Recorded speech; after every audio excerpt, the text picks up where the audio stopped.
Why? Let's go! This show fucking stinks, and the fact that you listen, we are very, very thankful for it. AJ, you never cease to amaze me with your toxicity, pal. You got a couple of these? God damn it! What the fuck are you doing? Fuck Boston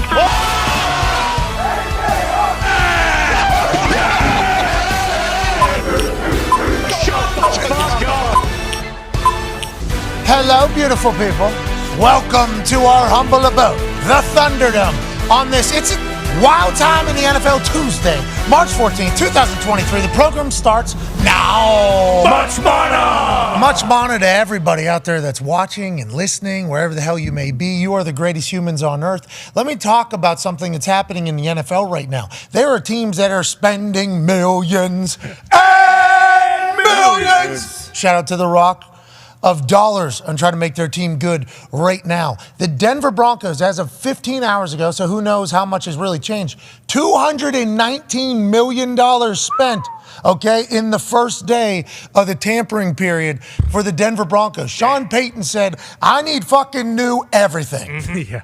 2 offensive linemen. McGlinchey signs 5 years, $87.5 million. The guarantee is not that, but this is total contract numbers. Ben Powers, 4 years, $52 million. Remember, AQ told us this guy pulls a lot. This guy moves a lot. Sean Payton has a lot of action on the run, so the guards are going to get paid. Ben Powers did that early. Then Zach Allen comes in for $45.7 million. Alex Singleton comes over. What? Studham comes over. What? And then Chris Manhurst, tight end, 2 years, $6 million. $219 million day one for the Broncos. The Bears spent the second most amount of money, and they just traded obviously out of the number 1 overall pick. Ryan Poles says, I need new everything. He's cooking. This is an incredible time to be an NFL fan. We're pulling for everybody. The Colts just signed a kicker to the biggest free agent contract in history. Let's go. Congratulations back, eh? How about it? Hey, kickers make money around here. That's right. good stuff. I'm happy for Big him. money. I'm pumped for him. We're all going to see what happens today. You know, Aaron Rodgers still lingering. The decision is looming. What, Trey Wingo? It's on TV every 4 minutes on ESPN. Yeah. Aaron Rodgers, what's he going to do? Aaron Rodgers, what's he going to do? Well, Alan Lazard allegedly going to the New York Jets. They're in contract negotiations. There's another team involved. Nothing's been settled. Randall Cobb potentially being in conversation with the Jets. People are wondering around the internet, what's going on here? Yeah. Now, I don't know if they're going to have enough money to be able to pay every single human that is being alleged to the Jets, but the Aaron Rodgers situation has no answer still at this point publicly. No. I don't know privately. AJ would know in about an hour. What we're saying is we have no idea either. Same spot as yesterday. No clue. Same spot as Friday. But Will an answer come soon? We have no idea. We think, we'd assume, with Hopefully. how everything has to kind of go. Yep. But that is not necessarily going to come from this particular program today. We'd like to let everybody know that, because I know there's a lot of people tuning in going, is this Aaron Rodgers Tuesday? And that's why I said it's a wild time in the NFL Tuesday, March 14th, when I let that thing off, because we have no idea, literally. Hands off, not pestering, bothering, poking, prodding. Nope. None of that.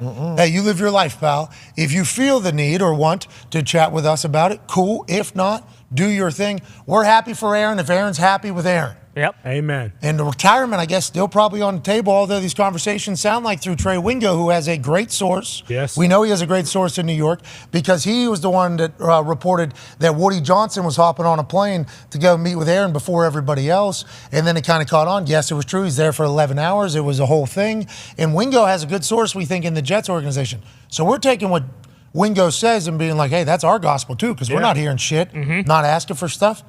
Seemed like it was a done deal a couple days ago. Definitely.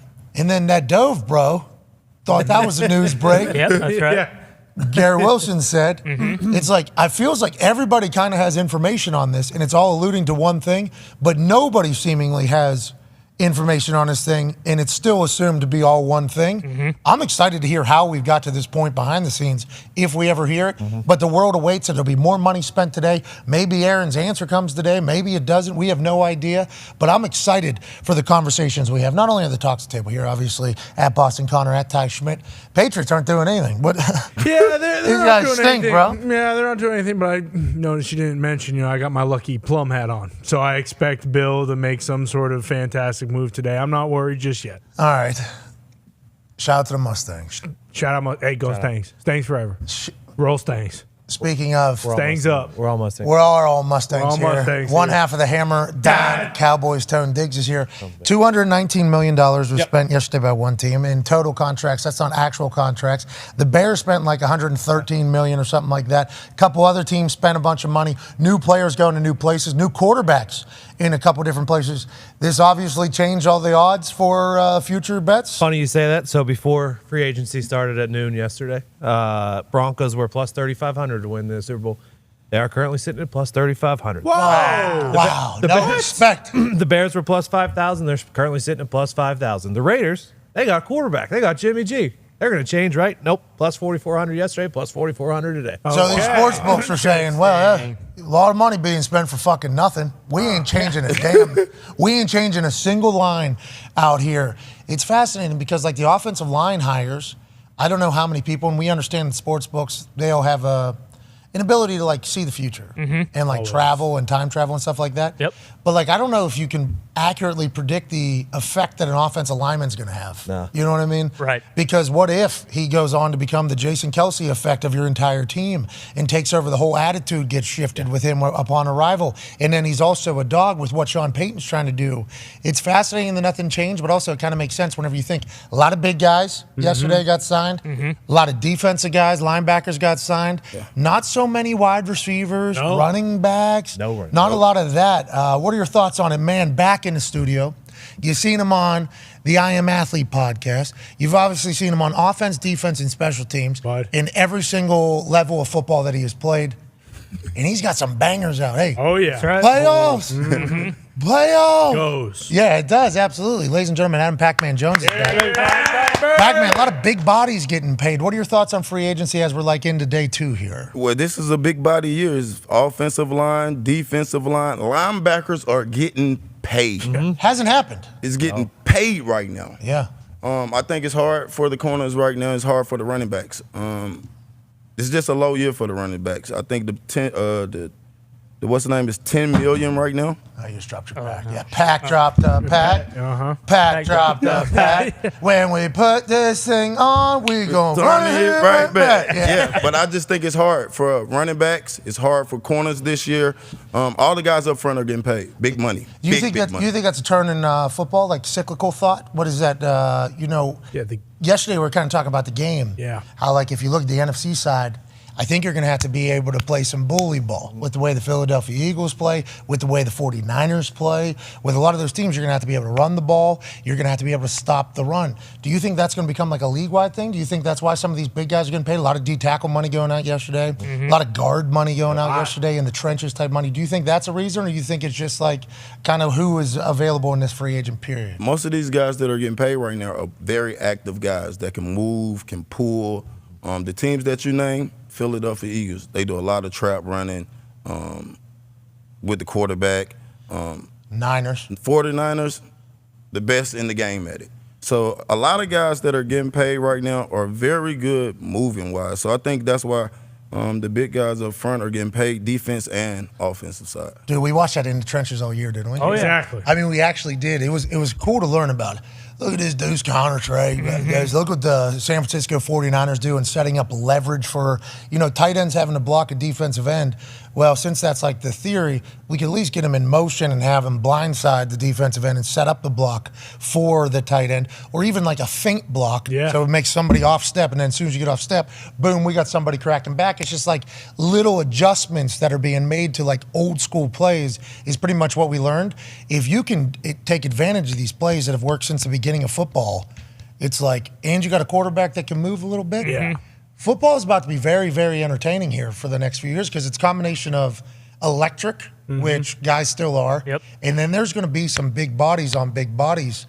I think I'm pumped for what the NFL is about to go do, Todd. Well, and like what AQ said, yesterday and kind of what we've been talking about, like teams like the 49ers, like they can run their entire playbook out of any personnel grouping. So it's not like, you can keep defenses on their feet because everything literally looks the same and you can be multiple in whatever you want to do. And a lot of these teams, like, that are a little bit more finesse or want to throw the ball more, like it's very easy to say like, okay, well, they never run out of this set. Like they're going to pass here. The 49ers, they got guys in motion on every single play, and you just have no idea what's coming. Can we think back to that first quarter for the 49ers against the Eagles? Can we think back? Dude, was that the most unlucky quarter in the history of football? By far. So, obviously, Purdy, Tommy on. How you doing? Keep it moving. That's what, first play, second play? Yeah. Second, third play, and that was with a fumble. Yeah, Turnover. Yes. Yeah, turnover in that moment. Yeah, how you doing? Keep it moving. Bosa on a punt play was just standing on the sideline, has literally done it hundreds of times. And I think Gunner or corner gets tossed by somebody. Cleat slices the outside of Bosa's leg. Clearly bruises him too. He's like hobbled the rest of the day. So like the jungle cat on the outside that they rely upon heavily on the defensive side of the ball, Bosa, all of a sudden he's like kind of down a wheel almost. It's like, how does that happen? Guy Tommy John's his elbow. Then there's fumbles all over the place. Then there's a couple more concussion to. Yep. First play, Fred Warner had to leave the game because I think his shoulder popped out of place. Yeah, right away. Fourth down, Devonta, no review. Yeah. Yes. There's the first quarter. They had no fucking shot. But that's been the whole season with the quarterbacks, all the quarterbacks they've been through. But Shanahan showed you every time. It don't matter who the quarterback is. It matter who the system. Shanahan just went and got Sam Darnold. Sam Darnold. Yeah. No Sam confidence Darnold. in Trey Lance. Dog. Oh my God. He's saying we can win with him. So I think it's a lot to do with the system, and it shows week in and week out. If you can really control the game in Shanahan's system and the McVay systems, as long as you don't turn over the ball, you got a chance of winning the game. So what do you think of Jimmy G? I think Jimmy G is a decent quarterback. He can control the game, but he's not a guy that's going to kill you with your arm. He got to be in a nice setting, play action, heavy run game. He don't need to throw the ball 60 times a game. So when people say game manager, I always think to myself like, yeah, I would like our team to have a game manager because I think what it means is the system that you have in place, the players you have in place, good enough to win. Hey, the system's good. Just need you to execute the system pretty much. Then there's guys, that go above and beyond that. Outside of it, Patrick Mahomes is obviously not just a system guy, although he has 1,000 pieces around him that are incredible. He makes a lot of people better. Do you think that's what Jimmy G is? You think he's just like almost the example of a game manager? Alex Smith, right? Was it? Yeah. Alex Smith was considered that type of player. Brady. I think Alex Smith was a little bit better than Jimmy G. I think Jimmy G fit in the category with Andy Dalton. Okay, Andy won a bunch of games. Okay, Yeah, Andy played good for the system though, but Andy wasn't a guy that can go out and just win the game. Yeah, there's only a few of those guys. Right. That's not an easy thing to do either, by the way. It's not, man. You gotta be special. Like it's hard to get a special quarterback. Like Cincinnati is blessed right now to have Joe Burrow, but like how many times do you get a chance to play with a Peyton Manning? Yeah, that's a real deal. Or Tom Brady? Huh?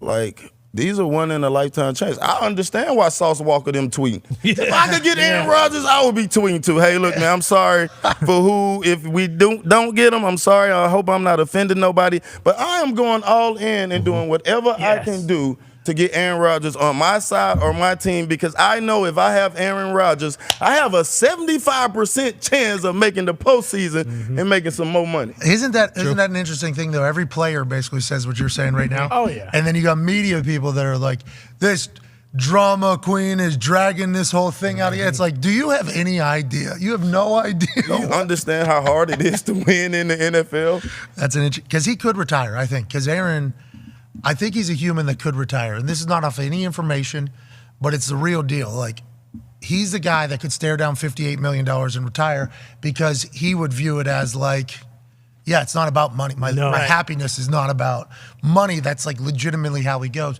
So I think like in that aspect, if he felt like he was happier without all the stresses of football, like I think he would be a person that could turn that down and be completely cool with it and just move along. That's just from hanging out with him one time at Lake Tahoe and realizing that he's a motherfucking hippie. Yes. Like musician that happens to be the best ball thrower of all time. So he's a different dude. I think, like he's not what every other quarterback is because the greats aren't ever going to be like what everybody else is like anyways because they are fucking better than everybody else. So I think retirement was and is potentially, I haven't heard anything, an option. But to hear, like, from a defender's point of view, like he's talking from a defense point of view. You got to remember, in the NFL, there's like two different businesses going on. There's the offense doing their shit. There's the defense doing their shit. You come together for team meetings, and then some guys from both of them are on special teams. They're in a special teams meeting. But aside from that, you got two different fucking operations basically happening. The thought of a defense, you know, just having incredible, and we talked about this with the Bears a couple years back when the offense couldn't do anything. We've talked about it, I think, this past season with like the Rams, I think, there for a little bit whenever they weren't able to do it. The thought of the defense being so sick of the offense and quarterback, which is a very real thing, I think is something that is funny to bring up whenever you hear Sauce Gardner saying, hey, Aaron, please, you know, we got some fucking dogs over here, okay? Well, our defense is going to keep you in games. Our defense is going to win games for you.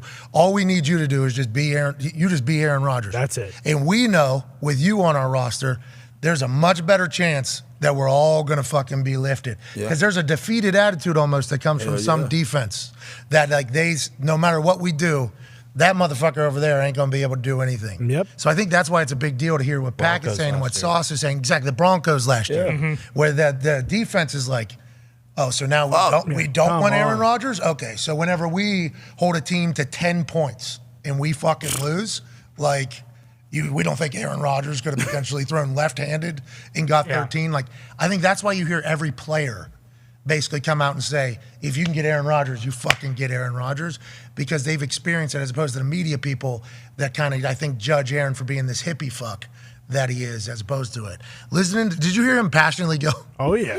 If you could get Aaron, that's a real thing. Like, Sauce is doing the same thing. Get him to our building. That's why I felt the same way about Tom. Absolutely. And it didn't seem to be like that outside of it. It doesn't make much sense to me.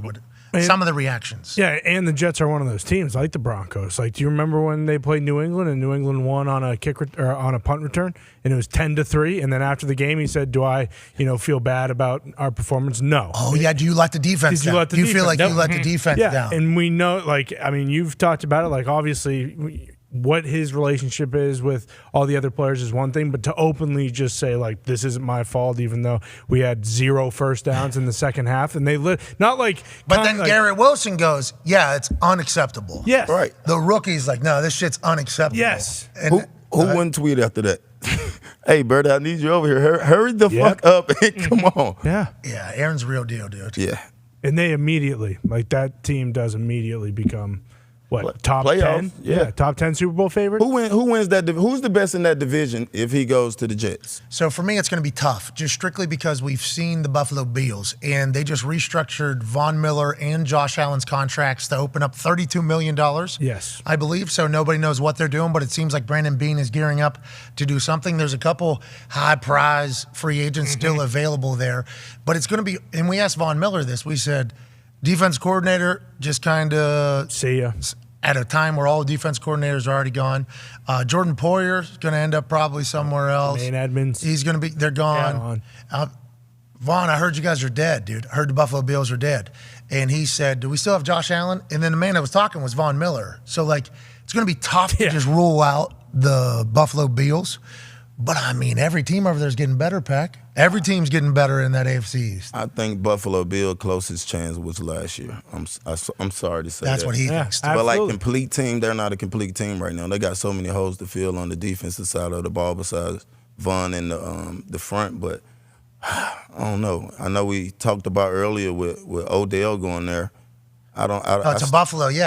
Are they opening up that money to get Odell in there because they were interested? Yep. They had a dinner with him, right? Yeah. At Josh Allen's house. Couple weekends. But the Jets' defense right now is top 5. Yeah. Like, so if you add Aaron Rodgers to that situation, you know you got a couple pieces going to come with him. Oh, my God. Odds-wise, the Bills are still the second favorite to win the Super Bowl behind KC. They're tied with the Eagles. But then the Jets are already 6, and Aaron's news isn't official. Then the Dolphins are kind of middle of the pack, and the Patriots are all the way at pretty much the bottom. Where are the Bengals? Yeah. Bengals are plus 900. They're tied with the Eagles and Bills and the Niners. Okay. So it goes. Where's Pittsburgh? It goes Chiefs. They're like top 5-ish around there. Somewhere. Got them. Yeah. I mean, you said the Patriots at the bottom, throwing stones, but the Dolphins healthy feels as though they're the best team in the division. Talent, man. They got a lot of talent. And obviously, I think now is a good time to address, if we're going to stick around the AFC East a little bit, That's fine. one of our favorite humans on earth got put on top of a mountain last night. Oh man. Ty Schmidt is currently on Cuck Mountain. What? Yeah, God. The Dolphins fans put him up on Cuck Mountain because of what he had to say about Tua yesterday. Ty, they had me up on that mountain before. That's right. Been there. I came down off that mountain, because I talked about what happened, what I said, how it went, because I was talking about odds.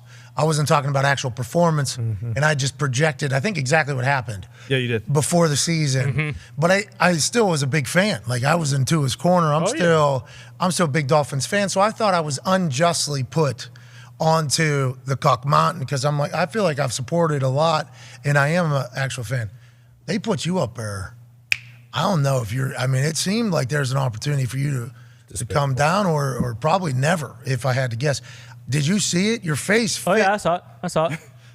What are your thoughts on it all? And I don't remember exactly why this happened. Do you remember why? Yeah, because I said you could argue that Tua is the worst quarterback in that division, which you could absolutely argue. For those that are wondering, okay, That's assuming Aaron Rodgers goes to the Jets, of course. This is Ty's Mountain right now. Good photo of you though. You look good in that Great photo. Yeah. That's what I'm saying. It matches the peak pretty good. You know what I mean? You're almost meant for it. Stash. This is from the Dolphins fan, the Dolph fam, the Fins Up community. People are there. They're interested to see you.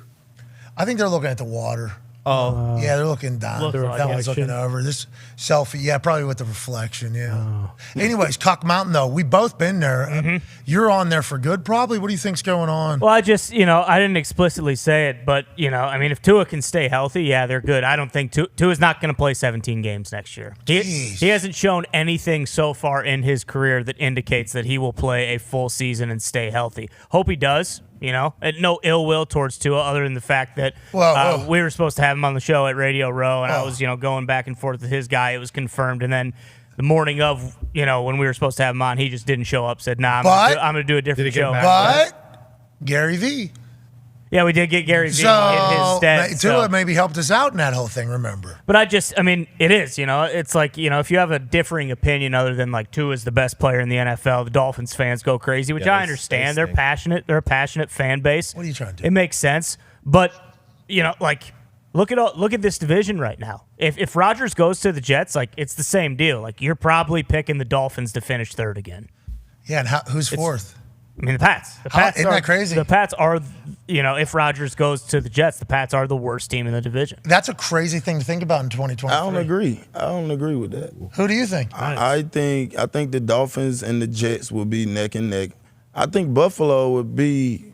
What's your problem? You don't like Buffalo? No, I'm just saying. It's what's going on not with Buffalo? that I don't like Buffalo. Okay, you like Buffalo. Here we go. I don't like Buffalo. All right. They got a lot of holes to fill, bro. They do. The whole division is getting better. But what's the most important position on the Quarterback. field? Exactly. And You're right. and no one is disagreeing or arguing that Josh Allen is better than Tua is. Oh, so you wanted to go back to Cuck Mountain there. You didn't want to talk about the whole AFC. A healthy Tua? You wanted to. A healthy Tua. A brand spanking new Tua. Josh Allen's the best Completion quarterback Tua? in the division. I think so. I think most people when think Tua that. was playing, and your point is like he's not going to play the whole season. That's what you're thinking? Yeah, I think he's gonna miss several games. So I'm just hoping that he's able to do it because that would mean that a lot of shit is going to is happening to Tua, that it's all taking place or whatever. But you're right. He has taken some shots. Some things have happened. He has missed some games. When he was playing early, when they had I'm quite sure he had more yards than Josh Allen the first 5 weeks. When he was remember healthy. the shit they were talking? Shit. Oh, yeah. They were talking. He was shit. spinning it. They were the best team in the NFL through the first 4 or 5 weeks of the season. Until he get hurt. Until he That got was hurt, over. they was the best team. Again, they beat the Bills at Kinda goes home back to my point. 2017, and then the Ravens came all the way back to it, had like 450 yards. Yeah. So what we're saying is that AFC East is going to be a fucking problem. I think. Yeah, it's gonna If be- Aaron goes to the Jets. Right. If not, Jimmy G's going to the Jets. Oh no, no. No, Jimmy that G is- went to the Raiders. And If not, then the Jets are just a bunch of fucking bums like they've always been. Jimmy G's at the Raiders, right? Yes. Yes, because the Solid. whole Devontae thing happened. And Devontae was like, whoa, don't bring me into this shit. Jimmy, let's go win some games. Let's get some money or whatever. Mike White is now in Miami too. So if Rodgers somehow does decide to retire, boy, are the Jets in trouble. Oh man, It's for fun too. The season. AFC East plays the NFC East and the AFC West this year, so that'll be Okay, the Hell AFC yeah. West. We got some fireworks in the NFL, maybe, if Aaron decides to play football again and not retire. Joining us now is a man who, on the road to the top of the mountain, there's going to be some bumps. That's right. This man is climbing this insider mountain with every single ounce of his being, isn't he? Yes, yes. Always doesn't have to be at all. No. Head down. The insider life is not a fun life. It is a miserable existence. It is one where you have to just be so invested into it or you're just going to get passed by. Yeah. This man could have just sat in a suit in an office Yep. and make millions and millions and millions of dollars. Doing right. nothing. He said, no, fucking throw me in those waters. I want to do that for a living. Hasn't gotten everything right. No. Has not gotten everything right. Definitely. But who has? Who has? This man's been on top of a few things that have happened so far in this free agency period. And although Rapp and Shefty both said, no, we cannot come on during this particular time of year, That's right. our guy, Lil Latte, Jordan Schultz. Jordo, how you doing, pal? You got the C-level player on the A-level show. No. I think you have, everything is mentality. Everything on earth is mentality. I believe you have displayed a man who has the mentality that you're going to keep going until you are very successful in this particular profession. So, with that being said, I think you're on your way, Schultz. I think you're on your way. And you're going to be able to be in those meetings, too. You know what I mean? Yeah. So you're going to be able to do you're climbing, though, pal. You're climbing right now. You know what I mean? There's a couple of these, though. You threw us into some waters a couple times. You know it. Deep. You know it. We know it. But yesterday, I feel like you had a great day yesterday, Schultz. How are you feeling on this particular free agency talk, on this tampering period? And how much more action are you expecting, Jordan Schultz, from your sources, sir? Well, thank you for the kind words, as always, Pat. Yeah, you're a worker. You're a worker. I think yesterday was about what I expected. I was a little surprised that the wide receiver market didn't pick up more, the corner market. But overall, I think it's what we thought. And now you're starting, you obviously there's a couple teams waiting on a certain quarterback. And I think that's holding up quite a few potential deals. But overall, I think it's gone about the way we expected. Now, at some point, these receivers, running backs, corners are going to have to come off, and they will. But also you have to take into consideration this is also a great tight end draft. And I don't think we had one tight end, maybe one signed yesterday. Yeah, to Broncos. You still have $6 million. You still have Gesicki, you still have Ingram, who hasn't worked out his deal. Irv Smith. There's still some really good offensive tight ends available. Piece of information in my ear. The Vikings also sent it. 2 tight ends off the board. Ingram franchise tag as well. And Ingram. But we understand what you're saying, Schultz. Aaron Rodgers, what do you know, pal? What are your circles saying? Because in those Starbucks circles, you know what I mean? Talking. There's some real, there's information having motherfuckers in there. Absolutely. Shit stirring. You know what I mean? Those people are in there. Yeah. What are you hearing, Lil Latte, Schultz? What are you hearing about the whole situation? Because honestly, we have not heard anything. That is real deal. I have not. So AJ, we assume he knows. AJ knows something. Bingo. Yep. Pac knows that he knows. We know that he knows something. But I don't know how many people actually know from Aaron's side. I do not know how many people know from Aaron. Yeah. What are you hearing, pal? Well, the Alan Lazard potential deal picked up last night. Hackett. And that helped. I was sitting on that last night, and I think it's going to end up being a really good contract for him, similar APY to what we just saw Jacoby Myers get. Myers ultimately wanted that Hunter Renfrow type of deal. He ended up coming down to about 11. I think Lazard, who comes off his best year, almost 800 yards, 60 catches, 6 touchdowns in 15 games, I think he's going to command a similar type of APY that we saw from Myers. And then you're going to see Randall Cobb come as well. But this all hinges on number 12. And, I'm not sure either. I haven't talked to Aaron. I don't know Aaron. You guys would know way more than me. I think everyone anticipates that a deal will get done and that the Jets and the Packers right now are simply trying to find a package that works for both sides. So it's the Packers and the Jets right now that are working in your eyes? They're trying to figure something out? And don't you think Lazard would potentially be somebody that Hackett, who is just getting a brand new job, who has history with Wood wanting, let alone like I understand Aaron Rodgers is like well, he's saying I want Lazard because I love Lazard. It's like Hackett might be saying the same exact thing with his brand new gig. So fascinating scenes right now. Absolutely, and they had a tremendous amount of success together in Green Bay. And, Hackett, say what you want about him as a head coach, and I was critical, but I think from an offensive coordinator standpoint, it was a good hire. I think he'll do really well with the Jets. He would do a lot better if he had number 12 and Alan Lazard. Maybe you add Randall Cobb. I was told Mercedes Lewis hasn't been approached yet, but perhaps that could happen as well. But I can tell you definitively that if Aaron Rodgers is a Jet, that Alan Lazard is going to get a multi-year deal unless something goes completely haywire, and Randall Cobb will also come. So therefore, you have that comfort level, and then you start to think about the other pieces they have there, and that's where it gets exciting. Because then you have Garrett Wilson. You have Breece Hall coming off the injury, terrific young back. You have Michael Carter. You've drafted really well. Jermaine Johnson, obviously, Eric Tucker on the offensive line. There are a ton of pieces there. Elijah Moore, too. So for me, I'm really excited about what it represents, but obviously we just got to cross that finish line first. Yeah, I'm excited to hear. Who are you getting your information from? Woody? You and Woody Johnson talking? Yep. I have not talked to Woody. I don't know if he's a little latte guy, actually. Oh. What do you mean? He doesn't do coffee. He just gets... I think Woody would make sense after the Zach Wilson stuff, too. I'm guessing he probably burned some bridges over there. Salty. I forgot about that. I don't think there's any Starbucks cappuccino, latte frappuccino situation going on inside Florham Park. Okay, well, hey, there's always time to make it right. That's right. Amen. Always time to make it right. Ty has a question for you, Jordo. Yeah, Jordo, what are you hearing about Odell Beckham? I think a lot of people are kind of pointing towards, hey, maybe he'll go to the Jets as well. Buffalo just opened up a bunch of cap space. Like, are there the Cowboys? Like, are there a handful of teams here who we expect Odell to get courted by very soon? Well, it's kind of all hinging on his health, and he had that private workout that he posted where he looked really good. He looked like the old Odell. Buffalo was one of those teams that was in the mix last time. So was Dallas. The Giants talked about bringing him back. And then ultimately, we all found out, I think, collectively that he just wasn't there physically yet, and he needed more time. But you're still talking about someone who's 30. I believe he's 30 years old, right? Right around there. So. Yeah, he's 30. Yeah. And he can absolutely impact winning. And here's what I'll say. When you talk to anybody from the Rams about that Super Bowl run 2 years ago, just for a second, put away the fact that he probably would have been Super Bowl MVP or he was on his way before getting hurt. Right. Everyone loved him.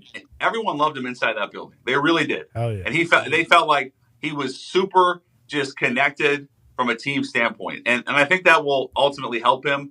Buffalo, to me, out of all those teams we just talked about, makes the most sense. I know they have Gabe Davis. Obviously, Diggs is there.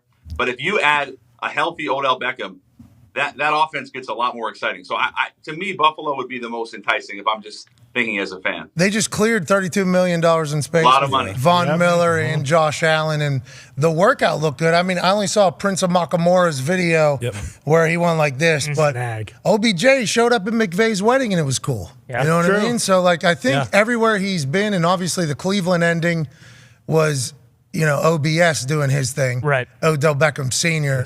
kind of, putting a little editing Scorsese together to get him out of there. Everybody loves him that plays on a team with him. They're like, this guy works his ass off. And the coaches, too. McVay loved him. I mean, that said a lot to me. Yeah. What a dog he is. Pack has a question for you, Schulte. Hey, Jordan, so if we fast forward it, let's just say Odell do go to Buffalo. Let's say Aaron Rodgers go to the Jets. How do you rank that division? We sitting here arguing right here with me and Ty. Yeah. I personally think the Jets go to number 1, Dolphins go to number 2, Bills go to number 3, and the Patriots end up last. How would you rank that division if it panned out to happen like that? Okay, so you're putting Tua in Miami above Josh Allen in Buffalo. Yeah, I think, to me personally, Josh Allen he overhyped, and that's just my opinion. Yeah, you do have that opinion. Yeah. Not a lot. Well, he's inaccurate. I think he missed. Yeah, I mean, he didn't have a great year by his standards. I think he missed Kafka last year, who obviously helped Daniel a lot. But I would go Man, you're so saying if Rodgers goes there, they get Lizard. I'll go Buffalo, New York, Miami, New England. Okay. What the fuck? All right, New England, dead last. Sorry about it, Connor. Pack, you don't like that, do you? I mean, it is. I didn't know you. Connor feels the same way you do, though, about the Buffalo Bills. Well, I mean, also, I just think they had a horrible playoff game. They didn't have a typical Josh Allen season, and they got beat by Cincinnati. But that team, upside-wise, I think is still the highest. Hell yeah. Connor has a question for you, Jordo. Yeah, Jordo, since all these, people are talking about the Patriots being last, can you tell me something good? Like, what's going on with DeAndre Hopkins? Is he going to get moved soon? We saw a bunch of Cardinals players sign with teams last night. Is anything happening on that front? With Hopkins? Specifically with New England you're talking about? With anything. Okay, Schultz.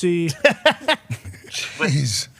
My sense all along has been that Arizona will absolutely trade Hopkins. That's going to happen. It really is when in the package and where in theory where would he want to go? Now we know he has a good relationship with Bill Belichick. There's a lot of mutual respect there, but that wouldn't necessarily be the team I would say he needs to go to. Go to hell. The team I loved, and this is out of their character, and this is not reporting. I'm just saying this is who I would love to see him. I would love to see DeAndre Hopkins on the Giants. I just think that would be a home run, and he could revitalize himself with a young quarterback who would find him 140 times next season. Aren't you, though? You're a massive Giants fan? Is that what we're sensing? Or you're tight with the Giants family? Like, what is the you just want him to be there? Patty, I just want to be clear. I'm not reporting. I'm just saying that's the team that makes the most sense to me, but it would be a non-traditional Giants move to go out and do that. It wouldn't necessarily be something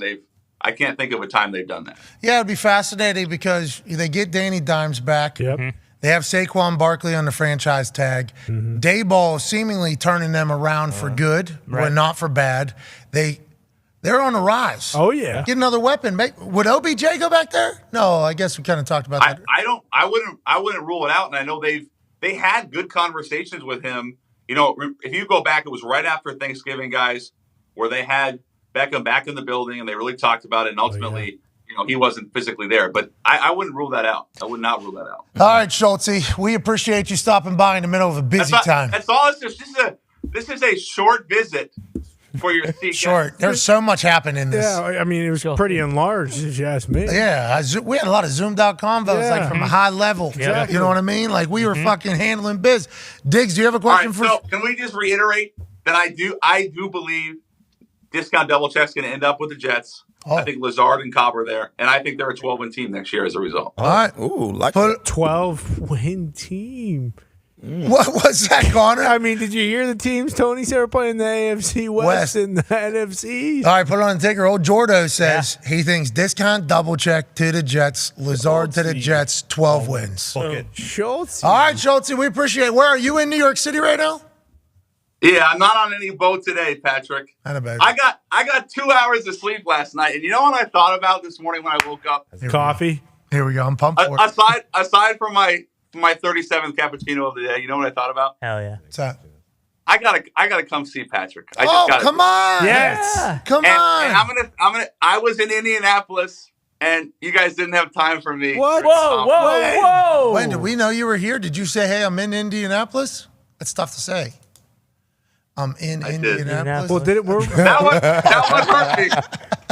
Weren't we saying the week after the draft would be a good time? Well, see, this is like 19th hole at 9 or whatever you're doing. Mm-hmm. Yeah, that's what you just did. We're off the week after the draft, probably. I love you guys. I hope to come on again soon when I get a story right, and I can't wait to. Schultz, hold on, Schultz. Oh, listen, you crushed. We have to mention these things though. Like it's the reality. If we didn't mention it, people would be like, "Hey, why are you doing that?" But this is happening to every insider. You're not the only one, bro. Like you're on the road here. This is the insider business, bud. You know what I mean?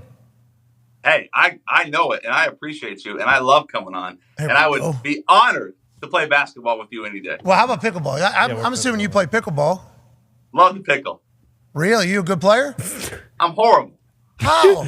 What? You're big. Yeah, 6'8". No, you know what? I don't quite have that touch yet on the pickle, Patrick. I haven't figured out how to slice it right. Do you play ping pong? Did you play ping pong growing up? Not a bad ping pong player, but there's something about. I know you don't want me on right now because you're getting me off. However, I want to ask you: have you I'm not getting you. I mean, everybody needs to have you figured out a little bit in there? Have you guys figured out the pickleball serve? Because apparently, when you get that right, then you're really in good shape. I got a pretty good serve. Oh, these guys are pros over here. Let me tell you that. Real live pros over here. Hey. You better have your fucking A game and your own fucking pedals. There's only certain fucking pedals you can touch around here too, by the way. Bro. Hey, dude, we've been playing. We've been really playing like hours a day. Like, I don't know how often people get to do something. It's a good workout in singles, not in doubles. Bingo, we're playing one-on-one. It's Thunderdome pickleball. It's a bit different. I think that we have obviously some different rules and dims. The dims Dims are very I think different. rules were spot on though. I feel like we're close. Yeah. I feel like we're close at least. Beautiful court. When I was in the Colts locker room, I played cornhole like 3 hours a day. Like actually played cornhole for 3 hours a day because there was nothing else to do. That's because you was the kicker. Bingo. That's exactly the case. I was fucking going crazy in there. I'm like, what am I? So I just started doing.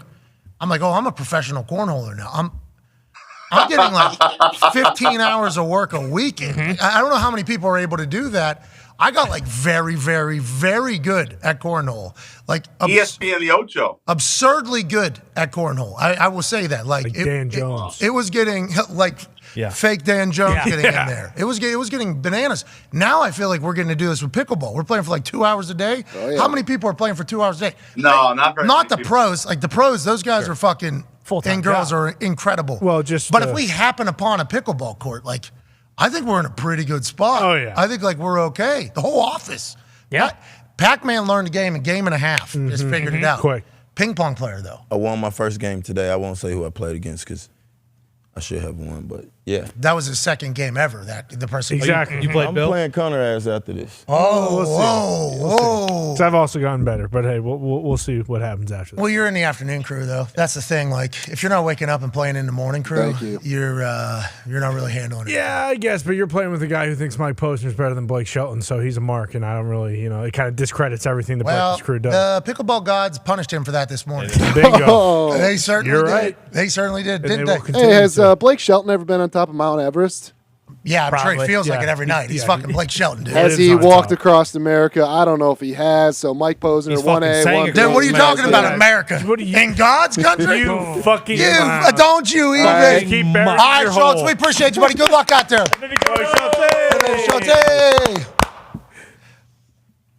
He's just sitting there. Yeah. What? Posner to Blake Shelton? I do enjoy with that. I don't envy his life at all, being an insider. Yeah. Pac-Man, we've talked about it on this show a lot. I don't know how much you've gotten into it or thought about it. That life is they're just on their phone literally all day, every day. If you don't respond, going somewhere else and you don't win and you don't have a profession. It is he signed up to do that. That guy's dad started Starbucks. That's all about who you know. It's all about relationships in that game. Which I guess Which that would be he sure have them. Yeah, I guess that would be a good spot to have. We have some updates here. Lamar Jackson tweets are rolling onto the internet. Lamar Jackson, 133 for 3 years, fully guaranteed. But I need an agent? ? Okay, here So that we was a go. reply back to the Schefter tweet from yesterday, I believe, when About he the came out. 200. Yes. Yeah. So this is Lamar saying, I didn't accept that deal. You shouldn't accept that deal. And I need an agent, which I can appreciate. And I think we've brought up whenever we were talking about the whole process, like there might come a time here where Lamar and his mom are able to get $231 million. We don't know how this whole thing ends up in this whole negotiation process. I think what a lot of people think about whenever it comes to like him getting an agent is like, hey, just get some people to work for you a little bit. Yeah. Just, do a little shaking. PR. You know what I mean? A little bit of, and also to other teams, like, hey, it'd be cool, wouldn't it, if you had, but I'm not saying you're not doing that. And if you're doing that, you got to do what you got to do. But we just think, as somebody who has represented himself in over $100 million worth of negotiations and things like that, like, I have massive respect for people that want to represent themselves, handle the business, learn about the business, understand the business, know what's going where, how it's going. Like, I have massive respect for that, always wanted to do that. But in some places, it's not bad to just go ahead and hire up somebody to rattle the bushes a little bit, just to go do a little bit of networking. And Lamar Jackson also said people throw shit at the wall and hope it stick. I hope it's all working out great. We just want him to get paid. Oh, yeah. It's all we want him to do is get fucking broken off and paid because he deserves it back. I just don't understand the tweet. If you're your own agent, I'm quite sure an agent wouldn't tweet that. It just don't make fucking business sense to me.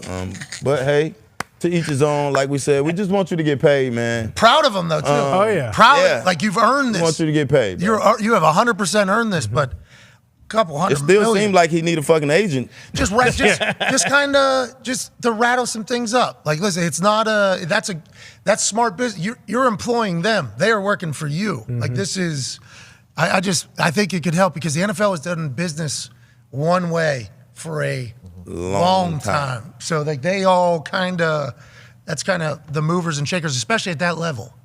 Like couple $100 million. Like you're talking to like owners there. Like that's all the owners' conversations and general managers, sure, but like ownership conversations too, probably good things to kind of drum up. And there's people that can do that, I think. So that's all we're saying. Yeah. But we might be completely wrong. He might fucking get a $232 million guarantee when it's all said and done because he is incredible at what he does. And this is a quarterback-needy league. And if you miss in draft, now that you're a quarterback-needy team, there's a chance you'd be much more likely to make an offer for Lamar Jackson from the Baltimore Ravens. Because remember, if a team makes an offer that Lamar Jackson agrees to, contract, and they agree to that, the Ravens have 5 days to match it.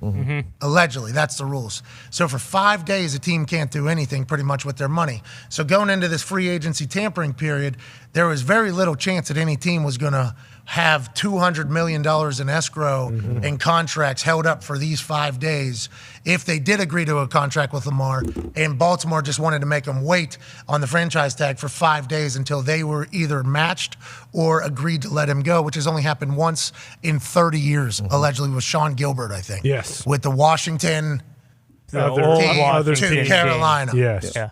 Team in D.C. Right. So that's the whole situation, pretty much, that Lamar is in right now. We all eagerly await the outcome. Like, I'm just hoping he gets his Either money. way it go, we're going to be happy for Mama Jones if she can get this deal done. We're going to be happy for Lamar if he can get this deal done. Just from past experience, and Lamar, you are the NFL right now, so you might know more than what me and Pat know. Who are we? Shit. But the little bit that we do know, it can be speedy process if you have some. Expedient. Some representation. Yeah, I think so. I honestly believe it'll just speed everything up, quickly, in layman's terms. It'll just make it all happen much more quick, hopefully. But he might be handling it. Yeah. We don't know what's going on behind the scenes because they're not saying anything either, so I guess that's good business. Well, and maybe agents don't tweet that stuff, obviously, or the shit at the wall, but does that kind of almost give a team more knowledge of it? Like, okay, 3 years, 133 guaranteed. If we were to go up to He just Rodgers, confirmed it on me. Exactly. It's like, okay, hold on. If we offer them 2 first, is the contract 3 years, 150 guaranteed? And is that something that the Ravens would not match? So all of a sudden, some teams that might be thinking about it now know, okay, we can kind of. And Lamar gets 50 a year. He gets 50 guaranteed a year for 3 years, and then he gets another contract. Lamar tweeted this because this is what I got out of it. Because there's no reason to tweet this if you already have people working behind if his mom meeting with teams and talking to different teams, there's no reason to tweet this. This is a tweet so other teams can see, so other people can start picking up. Oh yeah, boom, boom, boom, boom, like you said. But like, I don't think Mama Jones or whoever he have talking to the teams or go have a direct line. Okay. I think this is a plea out to like, hey, look, this is what's going on. Yeah. How about Ian Rappaport quote tweeting it too? Yeah. Ian Rappaport's like, I just want to make sure you've seen this. There's some shit cooking over here right now. To Connor's point, though, yesterday, Schefter was reporting that $200 million was guaranteed. It was the guaranteed offer. Total fake guarantee. What was the whatever word? it was? It was 175 injured, but 200. It was weird. Today, Lamar's saying that's not the number. What is his number, Connor? You know? No. I wish I knew. No. I wish it was Like whatever. what We he have a wants? ballpark. Well, no, I don't think anybody knows. Everybody thinks it's like just more than the 230. That's what everybody thinks it is. It's got to be at least 200. Oh, here we go. Yeah. Lamar, incredible on Twitter, obviously. Baltimore beat Dahn, a blog in Baltimore apparently, with a nice blue check mark. Schefter, Lamar Jackson turned down $200 million guaranteed deal back in September. Cap, I believe Lamar Jackson is saying that is a bullshit. But we read that tweet yesterday, the way Schefter wrote it, and we were very flustered too in the moment. Yeah, it made no sense. I almost wish we could go back to us reading that in the exact moment, because it feels like our initial read on it was right. That's bullshit. Yeah, complete. Like, the rewording of what incentive-based stuff is funny. It's like the conceived guarantee. What was Virtually. it? Virtually guaranteed. It's like, well, that ain't real because that's virtual. Yeah. That's not like a virtual guaranteed number is very interesting. And then they say, well, all they got to do is be on the roster for 3 days into the year 2 or whatever. It's like, okay, so that's virtually guaranteed. But there's probably some other stuff that's lumped into that world that's also like virtually guaranteed, right? Like, yeah, you get it. Our offense, we're going to throw for this many touchdowns. We're going to, right, virtually get, like, I think that type of shit is starting to get maybe word played into this, because there was a $63 million difference Exactly. or something like 69, that. I think, yeah. On like what was being deemed actually guaranteed and then virtually guaranteed. Yes. It's like, that's a lot of fucking money to be virtually guaranteed. How it comes that's not in the actual guarantee? I'm wondering what's going on. Yeah. Yet again, though, this is something that Mulligetta probably understands. Well, exactly, and that kind of goes back to what Lombardi was saying last week in terms of the agent. Like, it's not necessarily he needs an agent to get to the number that he wants to, because like him and his mom can put out what they want. But if Baltimore's staying pat on that and they don't seem like they're moving, like that's why I don't think his mom has an established relationship with a bunch of these other teams where you can kind of pit a bidding war. Whereas if you have a guy like Mulligetta, who everyone knows who he is, everyone knows what he's done in his past, and he probably has a guy or two at all these teams who he can call up and kind of just get the ball rolling a little bit and actually create some sort of, like immediate, like, hey, let's get something done now. Whereas like at this point, we're kind of just spinning our wheels and nothing's happening. Pat, I think that virtually guarantee is he have to be on the roster the first 3 days of the next season. So it gives the team a out. Yeah, trade, right? Out, or, hey, we want, like Stafford. we cut him, or whatever it is. Yeah, it's the way that it's all worded. Because remember, back in the day before social media, contracts were, this dude just signed a 5-year, $7 billion deal with the NFL. And then in there, all you would have to do is like cure 3 different forms of cancer somehow, while also playing football and score 75 touchdowns in one season. And like some of the incentives back in the day were impossible to reach. But the money that was being projected was what it could become, because obviously that baby faces the league. It makes players look stupid if they either don't want the deal or end up fucking up the deal. And then there's no way that the money that's being reported is the money that they actually earned. They earn much less than that. But then whenever they hear, oh, they've done poorly with their money, or they've done this, or they earned this, and they're trying to do that, it's like all on what the projected numbers were. And those projected numbers were mostly bullshit. So now I feel like it's a lot more like, and that's why I think every player you hear talk about a contract is always like, yeah, but what's the actual money in this thing? Because that's a big conversation piece for a long time. Thus why Mulligetta's deal with Deshaun Watson is like the best deal in the history of the sport, with what Haslam paid Deshaun Watson. Just fully guaranteed $230. Yeah. That's out of nowhere, dude. That's like decades and decades. We talked about this. Generations and generations and generations of NFL guys have been looking forward to a deal like that. Then it happens, and then now it's like, it feels like that is why the deals aren't coming in as much for Lamar, because it's like the NFL is at a turning point. Like, are we going to become a league that gives guaranteed deals that are big? Yeah. Or are we not going to do it? We've been the only league that hasn't had to do it somehow. Somehow. Don't know how it happened, especially in the most physical sport. Once again, that's why when you're doing business with these people, you should probably know people. They're good business. These people are able to do things business-wise that other people aren't able to do because of how great they are at business. It's like this Lamar Jackson situation. If he gets a fully guaranteed contract from one of the richer owners, who's one of the newer owners of the NFL, it's like, oh, this is what the future's going to look like. Yeah. Like, you think when Bezos gets a team, he's not just going to be like, I have to put $300 million in escrow. That's what everybody won't do this because of. I could not give a fuck. Yeah. Here's $300 million. Give me the best guy possible. I don't know how I do that. Just give me the best player possible, and then we'll keep moving. I think that's what the future looks like. Well, and it doesn't make sense that teams, or at least more teams, haven't done the Mahomes deal. Like, there's been the one fully guaranteed, but why haven't we seen another 10-year, $500 million deal? I think we'll see that with Joe Burrow.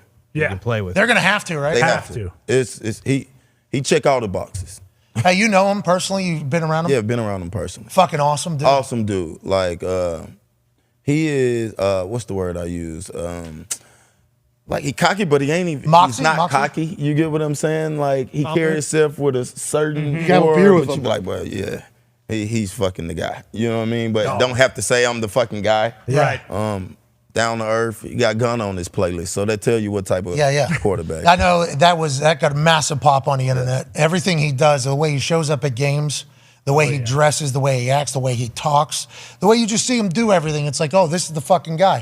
To your point, first time I met him was at that UFC that I was at with the McMahon family, Nick Khan, and a neck brace. Yep. He walked over to me. He looked so cool, dude. He had Bucket hat. bucket cap, sunglasses on, this like, and in between fights, like came over, introduced himself, and I was so taken back. I had, I don't know, maybe like, I'd say probably like 80 edibles, probably 80 to 100, probably like 80 to 100 out there. It was in Vegas. So there I am, right there, literally. That's me. Yeah, that was moments before meeting him. Not flexing at all with that right arm. No. Don't worry about it. Not flexing at all with that right arm. I was rushed into this shot last second, by the way. It was just going to be the three of them. The cameraman had just Triple H, Stephanie, and Vince on there. And then somebody came running over from UFC. I watched it all happen literally a foot in front of me. Lady hits the cameraman and goes, neck brace 2. And I'm like, oh, I'm in the shot now. So what are we doing? Bang, flexing as hard as I possibly could. But Joe Burrow came over to me in between fights there. And I had no idea. I was taken back by who it was. I thought it was like some rock star or something, like the people that were there. And then he started talking. I think Triple H introduced himself and he said, Joe. And I was like, oh, fuck, this is Joey Burrow that I'm talking to. Just so calm. Yeah. Did not give, he was just, he radiated, there he is. Look how cool he looks. I mean, look how cool this fucking guy looks all the time. And he's very good at the football. Yes, he is. He's unbelievable. How come, do you think? It's because he understands what the defense Just so is doing? he is really good of dissecting the last play and moving right on. Like, you either got it or you don't got it. It's the Peyton Manning, it's the Tom Brady. You know how they can sit there. You know, he don't slam iPads like Brady, but he got a lot of tangibles like Brady, I would say. He's being compared to him, right? Isn't that who he's being compared to? Yeah, and he can throw every ball on the field. He can whip it around. In any weather. Yeah. That Buffalo game, it was snowing, and they walked down the field to start the game and then never looked back, and it wasn't even close. And we got to remember, he is an Ohio fuck. He is. Oh, yeah. You know what I mean? He is that. So he's got that in him. Yeah. He's a dog. He's a dog. Just by trait, you know, he is a dog.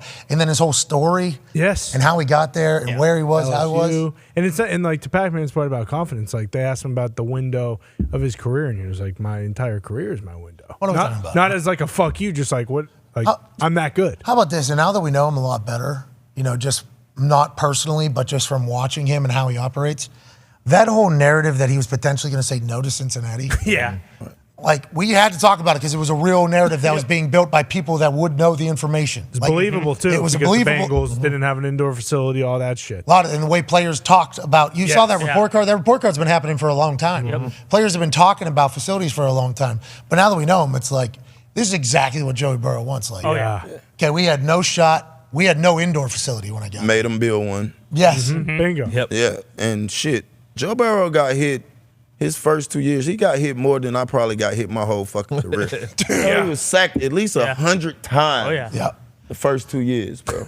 Also, like, And he liked it. Yeah, came back. That's another thing for us to talk about. Like, I'm happy he has gotten to the point where he doesn't want to get killed every game. Yeah. Yes. Remember, because there was one time we either talked to him, we heard him do an interview, and he said, I like to get hit. Kind of gets me into a game. We're like, no. You do not. Yeah. Everybody else on the team's life is so much better when you are healthy. Just think about that. Like, the punter on this team's family, like extended family, friends, everything, life, so much better if you are a healthy player. We don't need you getting killed. And he was like that tough guy. I think he was like tough guy. Seems like it's getting to a point where either the offense is different. He's able to get the offense is different. And also, though, I think he's avoiding them a little bit, which I'm very thankful for. Well, you remember when he was getting sacked that all those times, we had the most drop back passes in the NFL. We was only running the ball like 10, 15 times. You can tell that Zach have done a great job of changing it up, getting the ball out a lot quicker, letting him go through his progressions, and using P. Ryan and Mix when he had to. Hey, do you know what? Do you know by the play that's coming what you are on the progression? Yeah. You know? Yeah. You talking about at corner? Yes. Like when you're playing against somebody.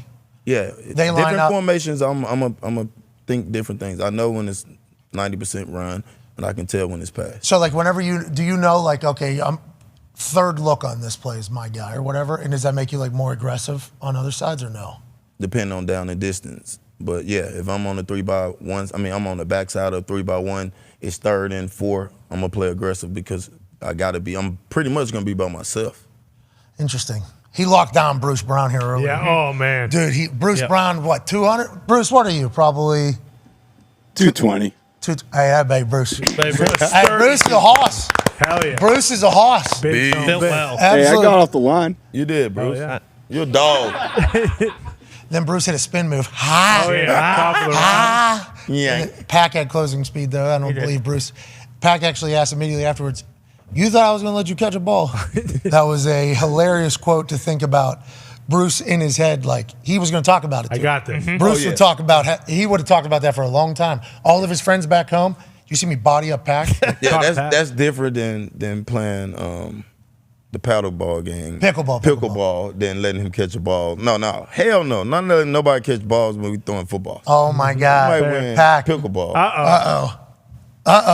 A lot of opportunity in this place. Nobody in here is catching the ball on. Okay, all right, we'll see. Hey, listen. You might just be sitting down and someone happens to throw a ball. I'll be ready every time. I just want to let you know, Swipe. It would not be me, obviously, because I would not want to potentially get.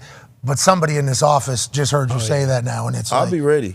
Okay. Hey, Is there any rules to it? There has to be a snap or anything? You know, it's going to be No, this guy. it's got to here. be a snap, but it's at least got to come from somewhere seeable, right? Okay, so it can't be behind you, like over, like throw this way. As long as he throw it over there, I'm cool with that. Okay, so you're walking this way. Boom. And you're walking this way and right I ain't here. paying attention, and you just hit him right over my head. It's not going to happen. No, but if it does happen, that's a catch on you. That's a catch. Okay. Okay, so what if we quietly, like ninja, you know what I mean? I have I'll that be ready. football. You're walking. There's no way I'm not peripherally going to see that football. The Pack is playing. It's like jamming through here. Yes. You're walking, and then Connor's going to go, hoo, and he's going to stand like right behind you as you're walking, and a ball is probably going to be thrown to him. Would you count that or no? I would count that, but that's not going to happen. Yeah, but How would you know? Do you have eyes in the back of your head? And what if Bruce is standing, on the other side, and he's Pack over here, and you're looking way over there, and little do you know, I'm catching a fucking touchdown on your ass. Not going to happen. All right, let's get to a break. I'm excited for that. We got a long off season. Oh, my God. I better be ready at all Well, times. pickleball, you got to figure it out, too. You lost him in pickleball last week. Yeah, but You trained my first this morning. game, bro. You trained this morning. I'm ready today. All right. I'm You ready. trained. We'll see. I got I my ain't have my shoes last time. I'm fucking ready today. Hey, good shoes today. Did you see the shoes he has on? yeah. Yeah. Are those the same ones you were wearing earlier? Smell me? Oh, yeah, those are nice. What are those? Smell me. I don't know. Yeah, I mean, I don't know. They're awesome, though. Yeah, they are You know sweet. what I mean? They look super cool. The angle in which you're sitting them with the camera, can't see any of them. But Oh, sorry. no, not your fault. I mean, it's literally, I would just say, oh! There it is. There we go. Yeah. Yeah, those are nice. Smell me. Are those comfortable, too? Those They're look comfortable. Yes, they are. Got that foam memory on the bottom. Pretty comfortable. Oh, yeah. Yeah. Like little beds. Like those J's you got on. These ones? Yeah. Yeah, they're comfortable, too. These ones are comfortable. I can't wear all those J's because my feet are fat. But shout out to your lady. She said take the soles out of them, give your pinky room a little bit more space in there. Bro, but she don't understand. We've been running and kicking footballs our whole Yes, life. my toes are We need fine. the fucking sole. Yeah, I agree. The bottom, yeah. Yeah, you're right. I immediately thought of that too when she said, I'm like, well, that's going to be uncomfortable, but at least my pinky toe is going to be okay. Nah. All right, let's get to a break. What are you going to do for a giveaway today? Have you thought about it? I'm going back to the board. I gotta sink this putt, bro. Wow. I'll tell you what. Yesterday. There were some guests in the office yesterday, and this putting green ate them up. Got him again. Not friendly. There were some makes, though. There was Yeah. some makes. What a scene. What were we supposed to do? You know what I mean? He always does this, too. He didn't even mention it. Nope. How about the one from the side? I think it was a little bit too far, Yeah, but couldn't even see it. made the point, though. Yeah. Point got across. The one right And the after. one after this, yeah. Hey, Fox, that was good work back there. ZD Fox. The chat was Not asking bad, for a yeah. camera on the outside of the building. Of the building? We were supposed to have that at one point, actually. We were talking about that this morning. That would have been hilarious. Jordan, why does he do what he does? I don't know. I don't know why he's so self-deprecating. Yeah, he's like, well, you guys are kicking guys me off don't the wanna show, talk to man. me, so I guess I'll just hang up. It's like, Schultz, bro, come on. You got a lot going on over here. We're just trying to do our thing. Sorry. Fucking NFL free agents are signing. Can't just have you on here the whole time. I did, in the intro, I led off with Rappaport said, can't do it this week. Sorry. Yep. I believe ESPN Schefter, other than all the hits, can't do anything really this week. Sorry about it. Schultz, he's like, Yeah. now's my time. Hell yeah. I respect that. He's a Nighthawk. He was working all night. He said he only slept 2 hours. That's 2 it. hours. What do you say, 37 cappuccinos? That's Yeah. probably real. I believe it. Good Yeah. for you. Do you know that guy? You probably met him He had a before. lot of breaking news just then too. He did. Yeah. Well, no, it was his punditry, remember? It wasn't. We always got to ask him, is this from inside information or is this your opinion? That's like with Rappaport. Are you saying this with inside information or are you saying this because you think? Yeah. That's a hell of a. Especially when it comes to the Jets, because they aren't telling him shit. He napalmed that bridge earlier this Dude, year. Schultz said that the players don't like Zach Wilson. He shows up late to meetings. He does this. And I said, whoa, whoa, whoa. I said, a quarterback shows up late to That's meetings? interesting. I was like, what is that? The quarterback? And he goes, yeah, he does that. I'm like, you're telling me Zach Wilson shows up late? The quarterback, you can't do that. No way. Starting quarterback cannot show up late to meetings. That is the last thing you can do. Other people can't show up late to meetings, but if it's the fucking quarterback, can't have it. So we got a call from some people that very much know the answer on whether or not he does. And they were like, he does not and has never showed up late to any meetings before. They actually said, do you think the New York media would not have found out that the quarterback is late to meetings that everybody hates? They would have found that out quickly. Use your brain a little bit. I was like almost talked to like, Come on. use a brain. Come on. I'm like, I was startled by it too. What the fuck? Said that about OBJ too. Not that he was late to meetings, but the Rams still have the rights to Odell. So Oh yeah, and then he said, I think I confused you there. I'm like, well, Or maybe I'm confused. yeah, yeah, that feels like the move. He works his ass off. He though. does. I do believe he does. And he's a good guy. Bingo. That heart. Good guy. and unfortunately, That's what matters. I mean, him and Rapchi are just getting taken out back by Schefter this week. Right? Jesus Christ, really? True. I mean, Rapchi coming into the week, I don't freaking know how to do this. This shit's so hard. Dude. But it's like, man, just go out there. Who's and keeping score? everybody's keeping score. I'm not. I'm just happy for the news. No, I know, like, where was I wanted to see like what the score was. Like, Okay. Yeah, I know. You wanted to like project it. He wanted to bring it up. What I'm saying is we don't need to do that. Okay. Okay, let's just be excited that the news is coming. That's right. I was With that being said, it does feel like there's a lot of stuff coming out. Shefty is hot from three right now. He is. And someone needs to stop the bleeding. Yeah, Rapchi can't buy a bucket. What? He had like 4 or 5 yesterday. What are you even talking about? I don't believe it's true. I'd like to see the score. I think Rap might be up. He might be legit, and also he focused on Instagram a little bit more. He did. He ain't. Well, that's dumb right there. What are you doing on Instagram? Get to Twitter. Let's get to a break. There's a lot of news that we have to cover and talk about. We'll be doing that with AJ Hawk on the other side of this break. I can't wait to hear what he knows. Pac, we need you to needle him a little bit as well, because he knows. He knows something. Yeah, We know absolutely. he knows something. We know he knows. He knows. Pac-Man will be doing a putt for a giveaway later. We got an incredible show, I think, lined up for the next couple hours. We can't wait to hear from you either on the 5-Hour Energy phone line, 1-833-432-3663. That's 1-833-4-DOOM. On the 5-Hour Energy phone line, can't wait to hear what you're thinking. Be a friend, tell a friend, take 5.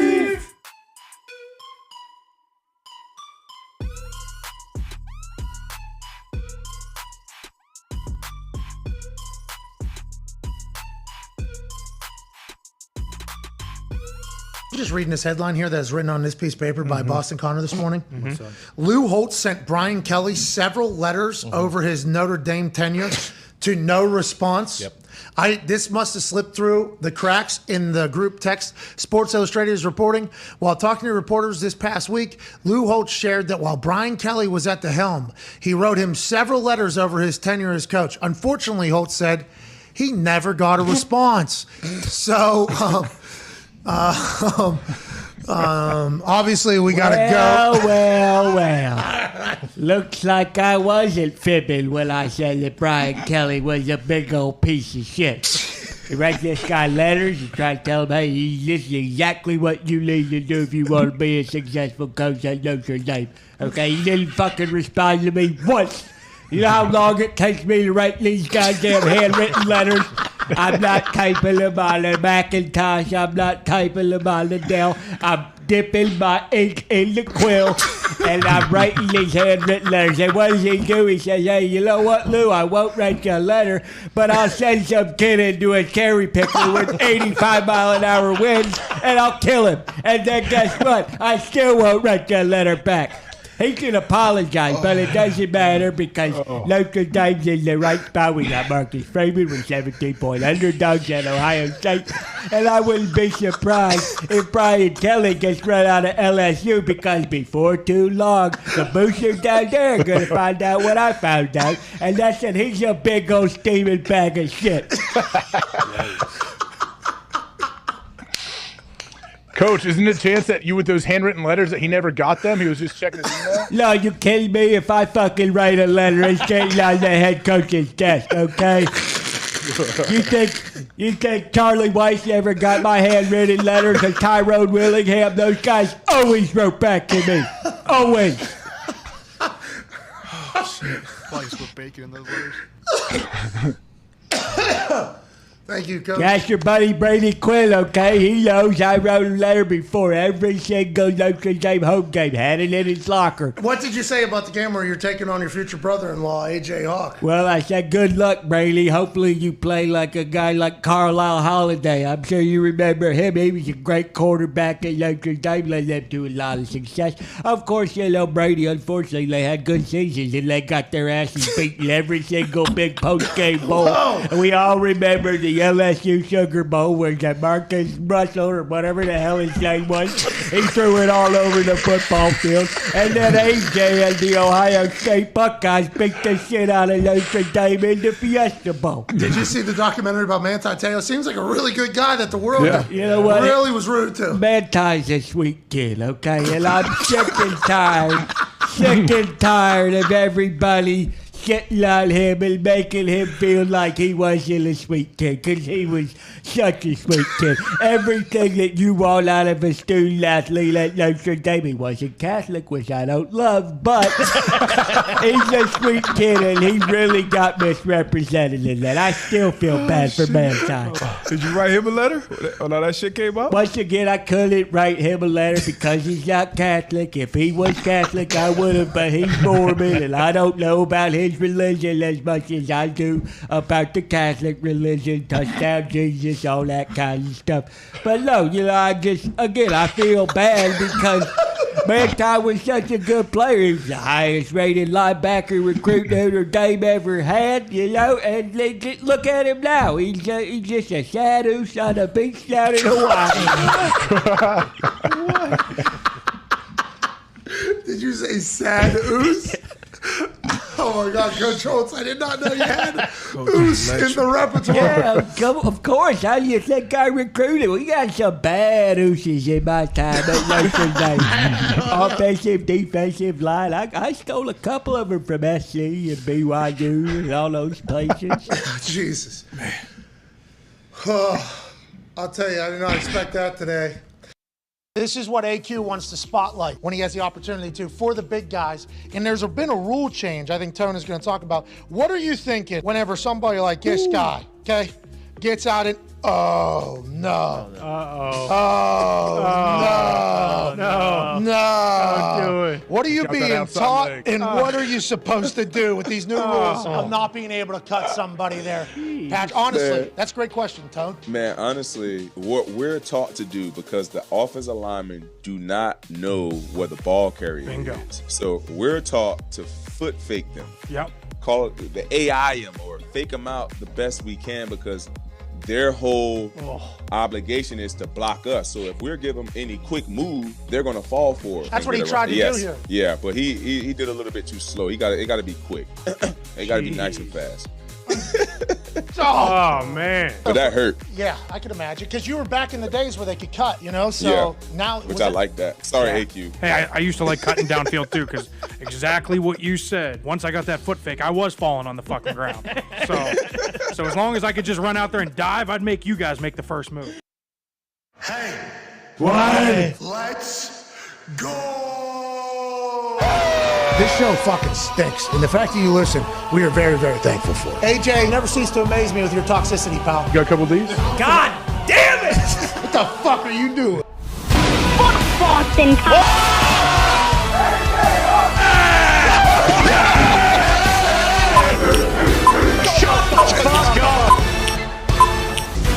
Hello, beautiful people. Welcome back to our humble abode, the Thunderdome. On this What's Going On in the NFL Tuesday, March 14th, 2023. Hour 2 starts now. Much better! Oos, shout out Will Sasso and The Rock at the same damn time. And shout out to you for watching along on this glorious Tuesday afternoon, second day in to the NFL free agent tampering period, where we have seen multiple teams spend over $100 million.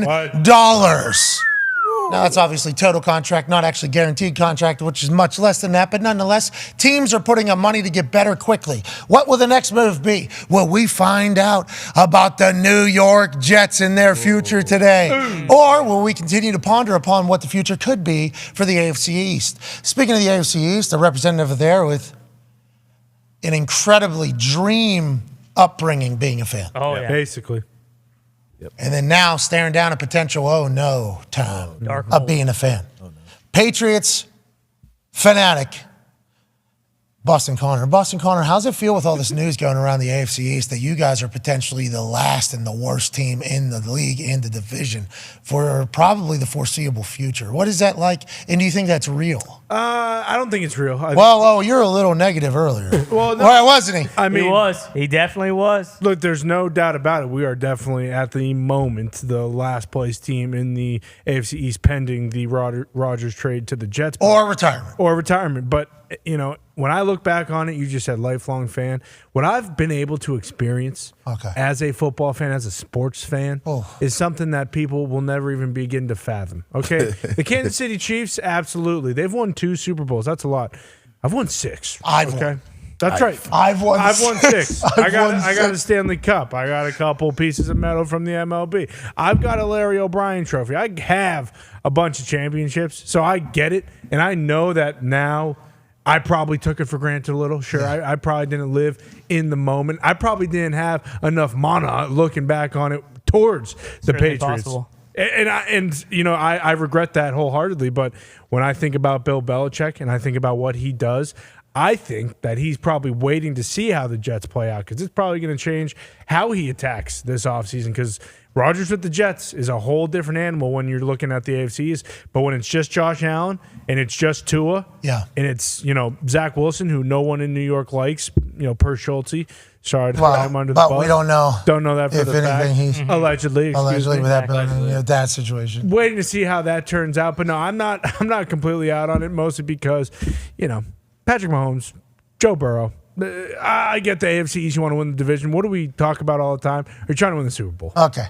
And you were binging on those now. It's maybe purge time for all this. Sure. So I hope you got it all in. We'll see what the future looks like. One half of the hammer. Dahn, Cowboys, Tone Diggs is here. The man. You've seen him on I Am Athlete. You've seen him on, every highlight probably package for 3 generations of football players? Just about, yeah. Right? Is that accurate? 14 years in the NFL as a corner. Would not go safety. No way. No way, dude. What are you talking about? Less running in there. Easier on my joints. Don't have to be as explosive. Don't have to be faster than every wide receiver in the NFL anymore. Not interested. That ain't me, dude. What are we talking about? Could have played probably another 10 years if he had to, but instead, he is blessing the internet with his thoughts on our show the last 2 weeks now. Unreal. Adam Pac-Man Jones. Yeah. How are you, buddy? Smell me. Hey, man, you've crushed it in here. I want to let you know that. Yeah. Off camera, even more, you have crushed here, bro. You just need to know that. Yeah, it's been awesome. You've been Connor was talking about you this weekend. He was like, how about like me and Pac-Man Jones are just texting each other right now? Pretty like, crazy. Yeah, it's fucking Pac-Man Jones. Yeah. You're a legend, pal. You're an absolute legend. You know that, though. I hope you know that. You know that. You know, I mean, you got a fucking cane on that says Pac on it. Yeah, you know. Yeah, Connor's my boy. Yeah. Yeah, I see you guys are winning together, too. We I've won. heard. How many we won straight, Connor? 6, 7 in a row. I mean, sure, absolutely. But when it comes to pickleball, I own you. No, you won one game. And because that means I win 100% of the time. You're right. But you guys are playing today, though, and he's been working. So have I. I mean, look, I get it. You've been in your mental lab thinking about pickleball. I've been in the freaking lab playing pickleball. Okay, it's two different things. I don't know. He's been in the mental lab, huh? Yeah. You've been in the actual lab. That's what he said. He said, I've been shaping shots in my mind all week. He's been in the mental lab with the Patriots on the phone. Hey, is Jesse gonna go to the Patriots? That's true. That's true. He's gotta go to the Patriots. Yeah, so he's losing faith in what's going on up there in New England. Join us now, obviously, a legend who knows everything about the sports situation that is being talked about at this exact moment on every platform. Yep. Hell yeah. He's a college football national champion. This guy did it with the Ohio State. What? Yeah, one of the Ohio fucks of all time. Yep. Holy shit. Super Bowl champion. That's right. He won a Ryder Cup. That's golf. What? That is. Yeah, he was on a Ryder Cup team, and the Americans won. So, Ryder Cup champion has the jacket. American hero. Nintendo's like video game people. Yeah. This guy stirs shit with all of them. Every one of them. He just drops into him, says, "Hey Ninja, didn't you say this guy stinks or something?" And then drops back out of it. Scum. That's what he literally did. NBA pundit kickoff night, biggest numbers. This guy's on there. That's right. All from an attic in Ohio. AJ Hawk. Yeah. How you doing, AJ? What's up? How you guys doing? Hey, it's been a pretty fucking hilarious day over here. I think you could probably imagine. We've been having a pretty good time. How are you doing, bro? What do you got going on? What do you know about it? Has it been stressful over there, trying to lie to everybody all the time? No, it has not been stressful. Everything's going great. Come on, how are you cut guys? the shit, AJ. You gotta have some for us today, man. Yeah, I mean, What come do on. I have? What could I possibly have? Honestly, if I had news, what would I have? Like, what would I know? Oh, so defensive early. Why is he so He's mad? been on for 2 minutes. Come on. Okay, listen how defensive he is. Already. Hey, listen, you don't have to always feel like we're all I'm saying just when something happens, it's going to happen, right? When something happens, it happens before anyone's going to call all their buddies or text people or let everybody know what's happened, right? Don't you Okay. think? All right. So I think what we're all expecting out of you is just how do you feel about it? Yeah. You know, how do you feel about how it's all going? Tell us. You know, how do you feel about how it's all going? How it's being covered? You know, how you feel? Are we near? You know, like just how you feeling, AJ? I don't know. I mean, I guess it's whatever's going on. It's gone on longer than it probably should, right? Don't you think? Okay. All right. So there's a little bit of I'm not saying whose fault that could That's be. big I have no news. idea whose fault that might be, but I'm just saying, didn't we think something would happen by now? boom. I think we all did. The world did. That's why it's such a big time deal. And I think we all think. I don't like to speak for everybody all the time, but it seems like it takes place on this particular show in a good bit. Whenever I'm saying, well, these people feel this way, we all feel that you know something. 100%. You Absolutely. know? So that is the thing. So whenever you say it's taking a little bit too long, it's like, all right, so this is unexpected. All right, so that's how we kind of have to take it all in. Well, it's Tuesday today, right? So, yeah, I don't know. I guess I didn't know if there was a deadline or anything. Obviously, there's not. But I mean, there should have been. They're saying when does something happen? There's That's the some question. sort of Swagoo had a hilarious line this morning. I believe Stephen A. or somebody said, I forget who it was. One of the Tannenbaum. greatest GMs of all time. Tannenbaum, former GM of the Dolphins, and I think Jets. Jets yeah. as well. St. Louis Battlehawks. And he was once involved with Battlehawks. He said, I would have put a deadline in for Saturday for this thing. And then Swagoo's face popped on the screen and started laughing. What, a deadline with this guy? You don't get it. What do you even... Like, that is kind of how everybody's viewing it at this point. But there could be so much more going on behind the scenes than we could even fathom, or is everything kind of what we think it is? I don't know what do we think it is? That's the question right there. What does everybody else think it is? I don't know. I seen the Mercedes Lewis text. It seems like he want to go. What was the text? What was was that on the Yeah, a lot of teams The are Jets have interest in. Packers veteran free agent tight end Mercedes Lewis, who spent the past 5 seasons in Green Bay, has drawn interest from, amongst others, the New York Jets and the Las Vegas Raiders, per league sources. We have to remember, though, everybody's just automatically saying that this is Aaron Rodgers. It's like Hackett is there too. You know, Hackett's new offense coordinator there, right? Mm-hmm. Hackett, last place was Green Bay. Yeah. The success they had in Green Bay was because the gold zone. That's why he got the fucking head coaching job. Mm-hmm. So there's a lot of people that are potentially available that he knows his system and that he knows plays it well. So I think that is an added piece that's like kind of just everybody's following that in, like Aaron Rodgers making this all happen. It's like Hackett also, like, hey, we got guys who know our fucking shit already potentially coming in here. Yeah, and he's known as like a old, like great vet lead by example, and they're obviously a young team. Yeah, in New York, so that makes sense. But to the deadline point, what you mentioned, was it March 17th? There's some sort of escalator or something for Rodgers. Yeah, it's like $58 million. I think is the 17th. The 17th, yeah. Mm-hmm. Is it really? So does something have to happen before that, or could they possibly work it out after? So I don't know, because it has been reported, I believe, alleged, that he would rework his contract. I think he said that to us. Yeah, said it. He did. And I think it's been reported by others, too, on expectations from what teams have heard or something like that, I think. So does that even mean anything? Probably not. I don't think so, right? Because they can do the designation or whatever. No. Right. Or is that just for June 1st? What do you think, Pac? When Aaron Rodgers wants the deal get done, it'll get done. It don't matter what day it is. I just feel like it's gonna it's gonna happen. What do you think are the possible outcomes right now? I think that he's putting all the pieces together. That's what I think personally. I think the numbers are getting set right now, but he's behind those, putting pieces together to make sure that they are contenders.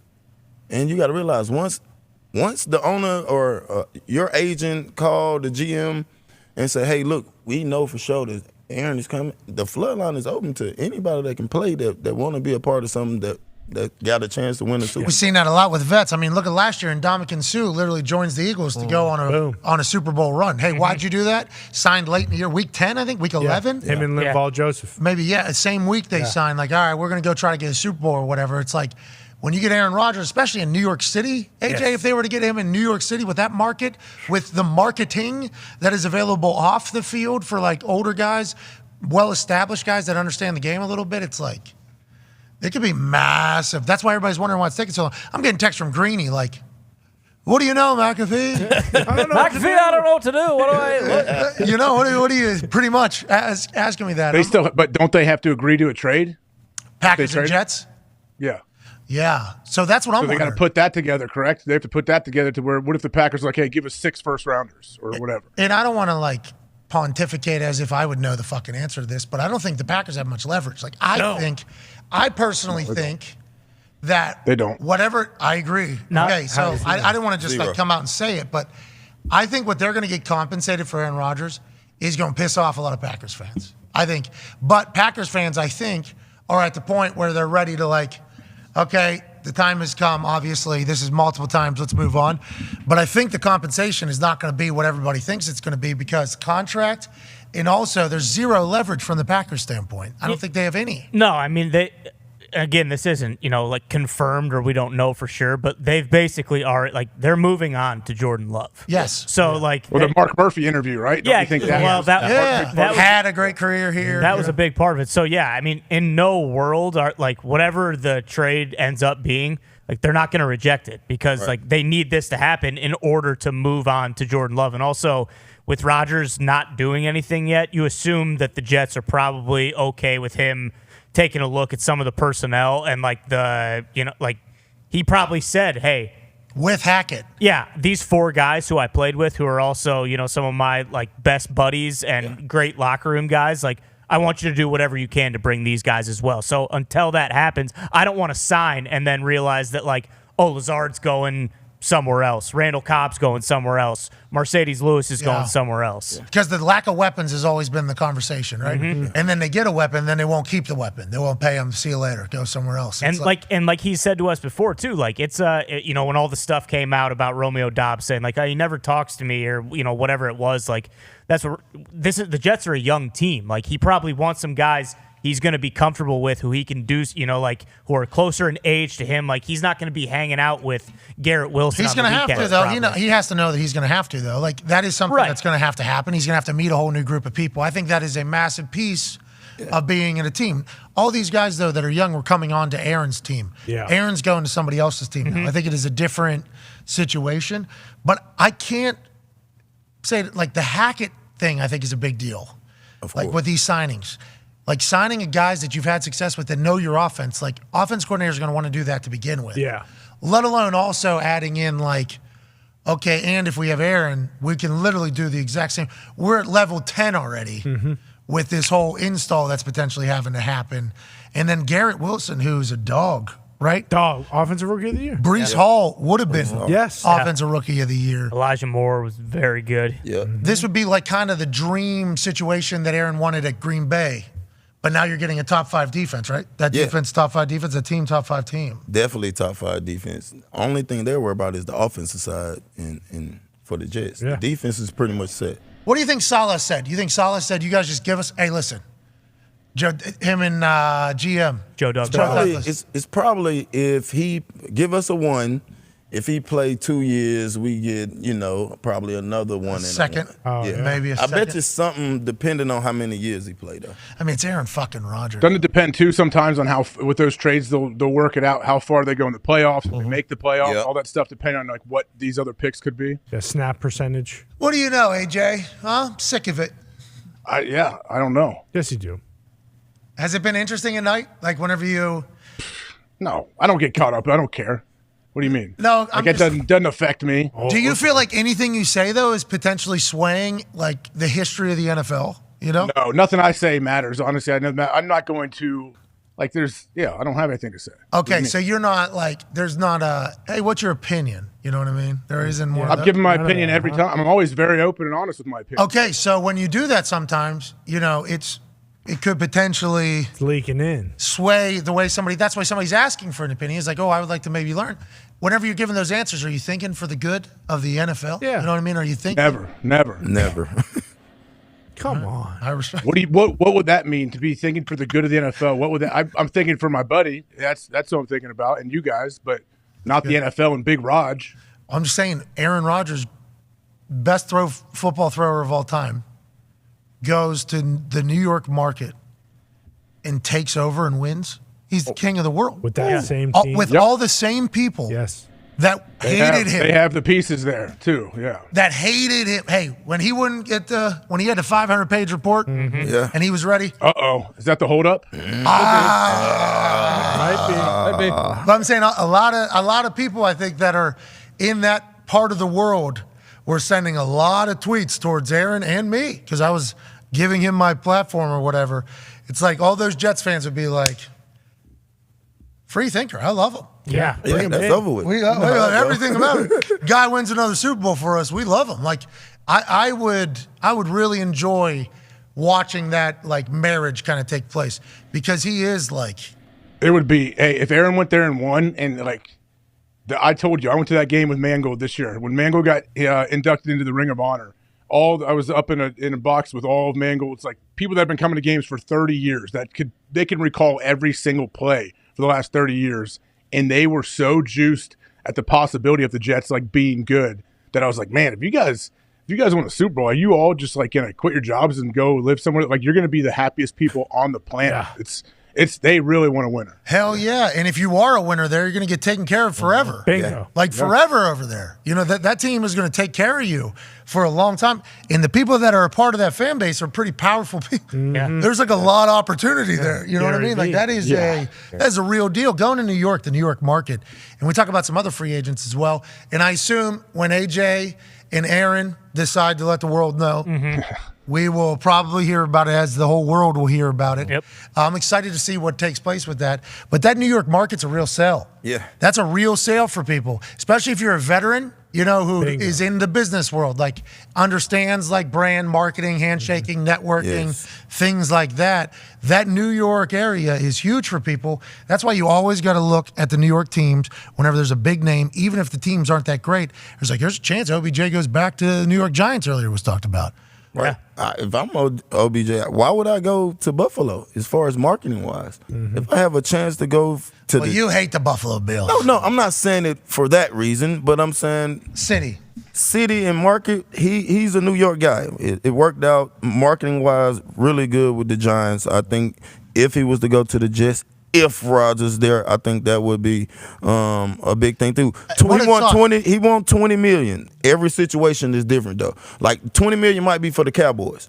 But to win a Super Bowl, shit, I bend that thing a little bit. You know what I mean? Give you some, win a Super give you some Bowl, I incentive. might take 14, 15. Yeah. I think you have a chance to discuss that when you got Aaron Rodgers as the quarterback. Well, and also, if you win there, your marketing money in New York, if You'll you're- make it right back. If you're looking for 20 a year, I'm sure you could find that. And I'm sure, Odell already having been there, he is probably one of the handful of guys who probably can make more money off the field than he can on the field. And he's still going to make quite a bit on the field. But, yeah, he goes back to New York, like all those previous connections and relationships he had. Like, guess what? Those aren't drying up overnight. those are just like speaking opportunities where like just businesses that have too much money, just they have too much money, and they want to be able to tell their employees that Odell Beckham Jr. is coming into the kitchen, into the cafeteria for lunch.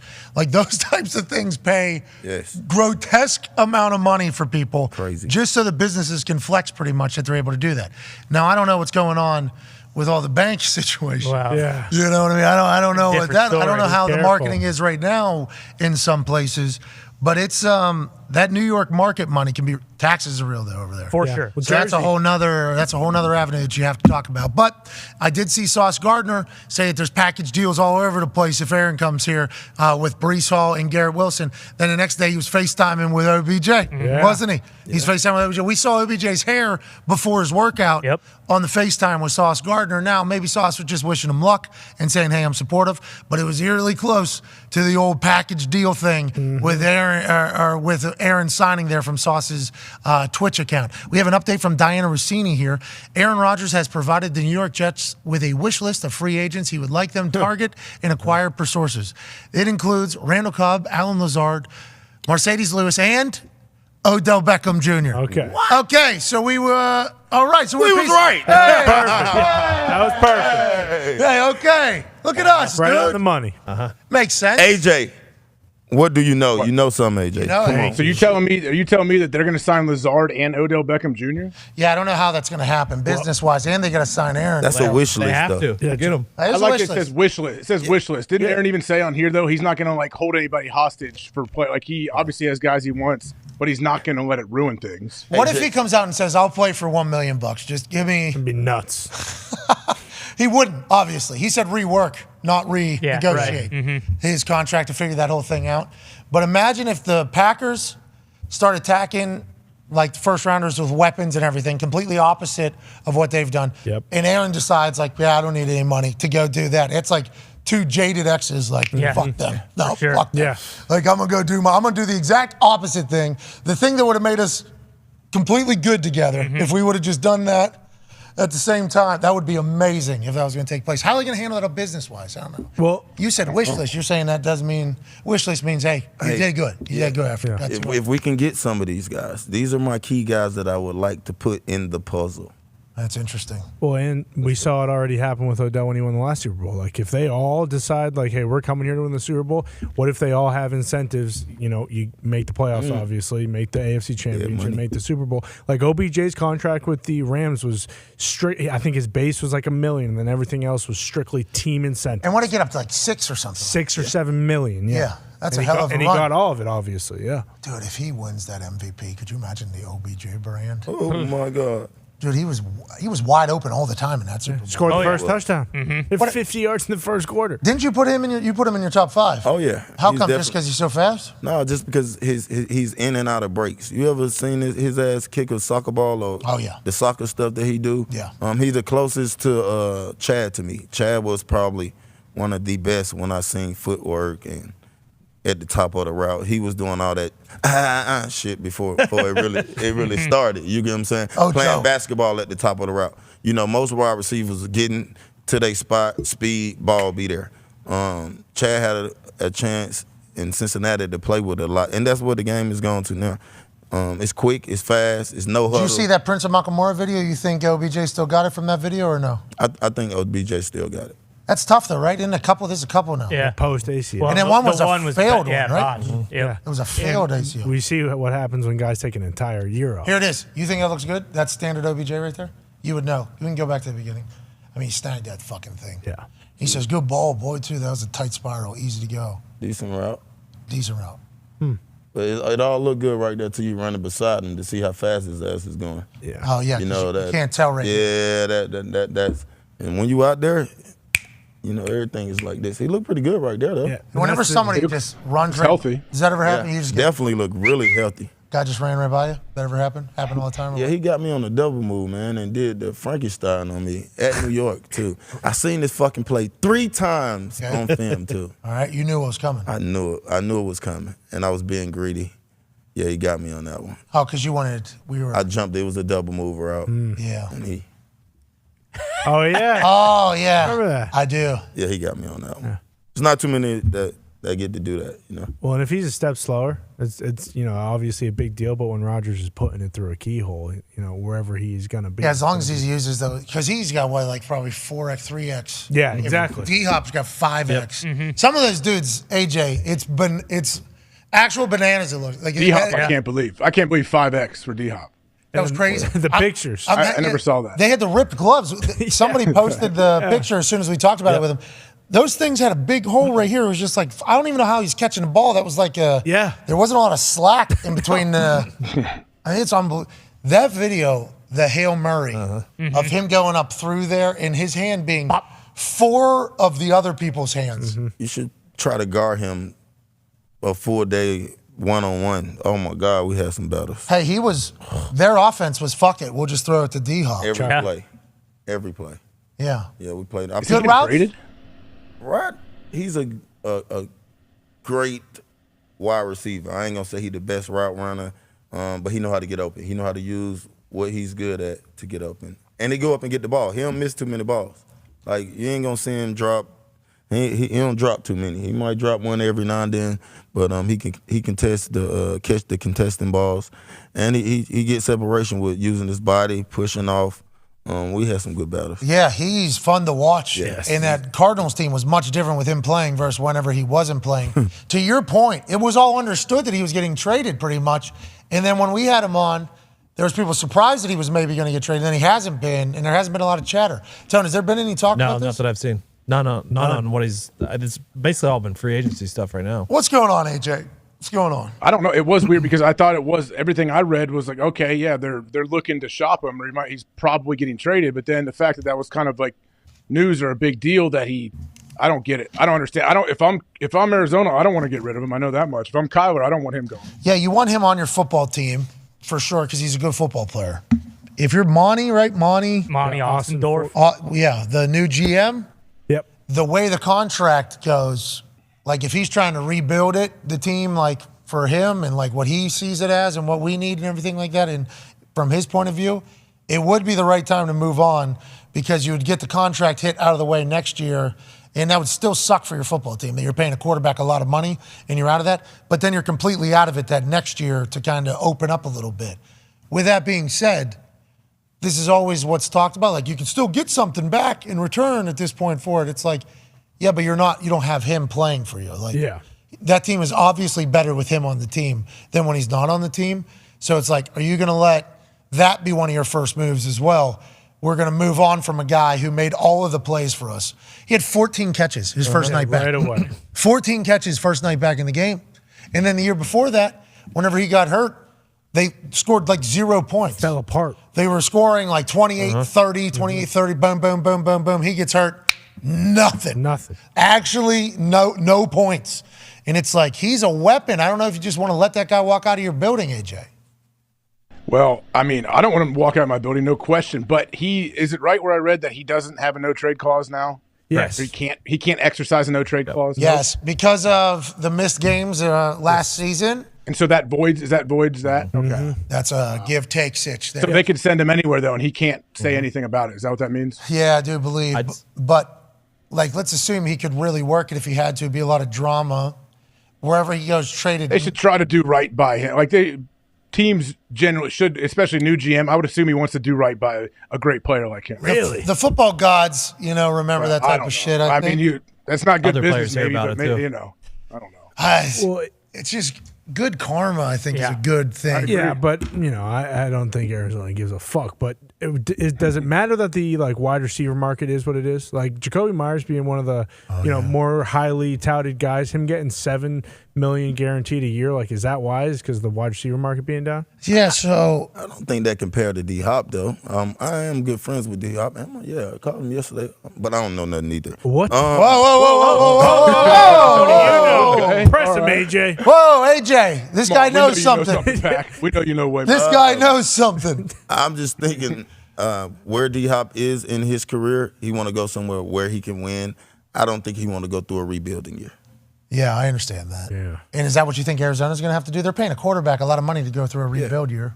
And when is he coming back? Yeah, he might miss the first half For a guy of the that season. you put in his contract that he don't watch film. Whoa. Allegedly. It's going to be hard. Hey, Pac, for real, how did that happen? Do you ask Pac how that, how in the world does that ever happen? Bro, there's got to be some truth to this. I've been in the league 14 years, and I've seen some guys that don't even watch film. But I've never seen where it's in someone's contract that, hey, you got to watch X amount of film to get X amount of dollars. Like, that's crazy. That means they knew. How does it get out, though? Who let it out? So every contract kind of gets leaked, I think, because it has to go through the NFLPA, and it always kind of gets leaked out there. So I think all of it is just kind of like standard. How was it signed? How was it signed with that in there? I would assume that would be an easy thing, but Kate, we're not signing with that in there. Yeah, I really do wonder how that, because old buddy wrote that letter. Remember? Yeah, on Twitter? Chooses. Yep. Yeah. Misspelled. Chooses. Yeah, chooses. Chosen. So close. That was the only flop. That's why the only you flop. use your iPhone, buddy. So close. I don't know how his phone let that happen. No. My phone's been fucking up on the autocorrect lately. Oh, it stinks. We know what they're doing. Ladies and gentlemen, it is being announced by Ian Rapp. Everybody, Rappy! Hey, Rap Sheet. Sources, the Saints are expected to retain star wide receiver Michael Thomas on an incentive-laden one-year deal to keep him in New Orleans for the 2023 season. One of the NFL's best when healthy, Thomas sticks with his new quarterback, Derek Carr. That baby Ian Rappaport. Hell yeah, there's a jot on the board there, Ian Rappaport. Also for the Saints, what happened with Michael Thomas? A lot. Couple years back, him and Sean Payton didn't get along, right? Not at all. That was like what it felt like from the outside. Did he break his hand in a fight? Wrist maybe with CJGJ. Yeah. Yep. Right before he broke the record for most catches in a season. Bam. So he gets hurt there. Then something happens with his foot or Achilles. Yeah. Team wanted him to have surgery. He didn't. He said, no, I'm going to let it, heal on its own, and then we'll readdress it. Got back right before the season. They're like, yeah, you need to fucking have surgery. And he missed he basically ended up missing almost 2 seasons. Allegedly, that is what happened. Mm-hmm. We have never heard a story to contradict that. Correct. Right there. So the whole conversation was always like, is Michael Thomas going to be back? Remember, he was going to come back for Drew Brees' last run or whatever. Exactly. But then, he's still talked about as a guy who's like fucking. Yeah. He's a dog when he's healthy. That's that's how good he is, though. I think people should remember he's so good that all that shit that we just talked about, he's like 3 years of not really playing football. He is so good that people are like excited that he's back. Yes, there's a chance that we're going to see the guy. You're a big fan of the way he plays football, it sounds like. Yeah, he plays football like really good when he's healthy. But this contract is incentive based for one reason, because the lack of trust. That's all this about. Like, you waited all the way to the beginning of the season to have the surgery. Hey, we really like you, but what have you done for us lately? Bingo. And can we trust you? Yep. I think that the trust thing's a big deal whenever they're handing out money. And also, like, the way it is with it, 1 year, $10 million deal that has a max value of $15 million per source, says Adam Schefter. This seems to be how it goes. One person breaks the news, the other person has the money. Exactly. But if you get both of them, that's a big. That's a total win. That's like a sweep. Yeah, why is it like that? I don't know. I think that's how because you got to remember, they're all probably similar people that they have a relationship with. Yeah. So that person has to work his relationships or her relationships as well. Who they like more. So it's like, hey, here's, you know what I mean? Okay. Give both information, 2 different information. I'm surprised Shams didn't get this one. Yes, Shams normally gets the Saints stuff because ownership of the Saints is the same ownership as the Pelicans. So we know Shams is in with the Pelicans ownership. Big time. So that is what we know in that whole game. But Michael Thomas, $10 million, that's more than Jacoby's getting. Yeah, much more. Is he a little more proven than Jacoby, though? Yeah. Set the Much higher record. upside. Well, we don't know that. We don't. What? How much of this is like base signing? Yeah, that's what I'm saying, Pat. We don't fucking know. if it's heavily incentive laden, when it says 10 mil with Right, he might be fucking playing for $2 I million. thought. See, I read that as 10 million. Reach an agreement on 1 year, $10 million deal that has a max value of 15. So I read that as 10 million guaranteed. No, it's not 10 million guaranteed. You don't think so? No way. Then it's worded weird. If the incentive laden wouldn't be 10 million guaranteed with the ability to make 15, it'd be like 2 million guaranteed, the ability to make 15. Did I wrong context clue this then? Because the way this reads, I thought the same. I thought 10. I read it like you did too. That's why I'm confused. Yeah, but I mean, yesterday we went through the Lamar contract. Is 5 million that incentives a lot or not? Yeah, When but 10 incentive when laden. 10 is guaranteed. It depends on what So it is. that would be 33%, right? If we just, well, I guess 50% if you go off of 10 being the 100% Mm-hmm. or 15. So 33%, would that be incentive laden? Would that Probably. be? I mean, that's, yeah, I 30-year guess contract Ian though, incentives. but Rappaport said he's the one who said incentive laden, and then Shefty put out the numbers. So maybe they don't agree on incentive laden. Oh, so you think their definitions could be different? They might be butting heads. Yeah, maybe they might be taking shots at each other here. Oh, you think that was Shefty going incentive, like standard? Oh. You think that Michael Thomas recruited Derek Carr, then Derek Carr recruited Michael Thomas, and now they'll play together in 2023. Hey, that's a feel-good story. Hell yeah. Hell yeah, down there in New Orleans. Hell yeah. All right, let's run through some other signings that have happened over the last day or so. Jesse Bates is now at the Falcons on a 4-year, $36 million deal in the first 2 years. Total deal worth $64 million. So that's a very vast. Get paid. Yeah, but also that's a vastly different, like guaranteed versus total. Yep. 30-some million dollars is a massive amount of maybe. You know, there's a lot of play in there. We assume that's not real. So the way we've been reading things is basically everybody's signing a 2-year deal with the money being guaranteed up front, and then the back end just kind of is what it is. And with what the modern NFL is, with a lot of moving pieces, I think guys are going to be able to cash in every couple of years at places. This is good news for everybody. Yeah. So congrats to Jesse Bates going down to Atlanta, who made some plays yesterday. Oh, yes, sir. Atlanta also signed Taylor Heineke to a 2-year, $20 million. $20 million I'm deal. spending that bread. $6 million guaranteed. Hey, no Lamar, but Taylor Heineke, $20 million, $6 million guaranteed. Probably the starter right now. A lot easier, but I think Is he the starter?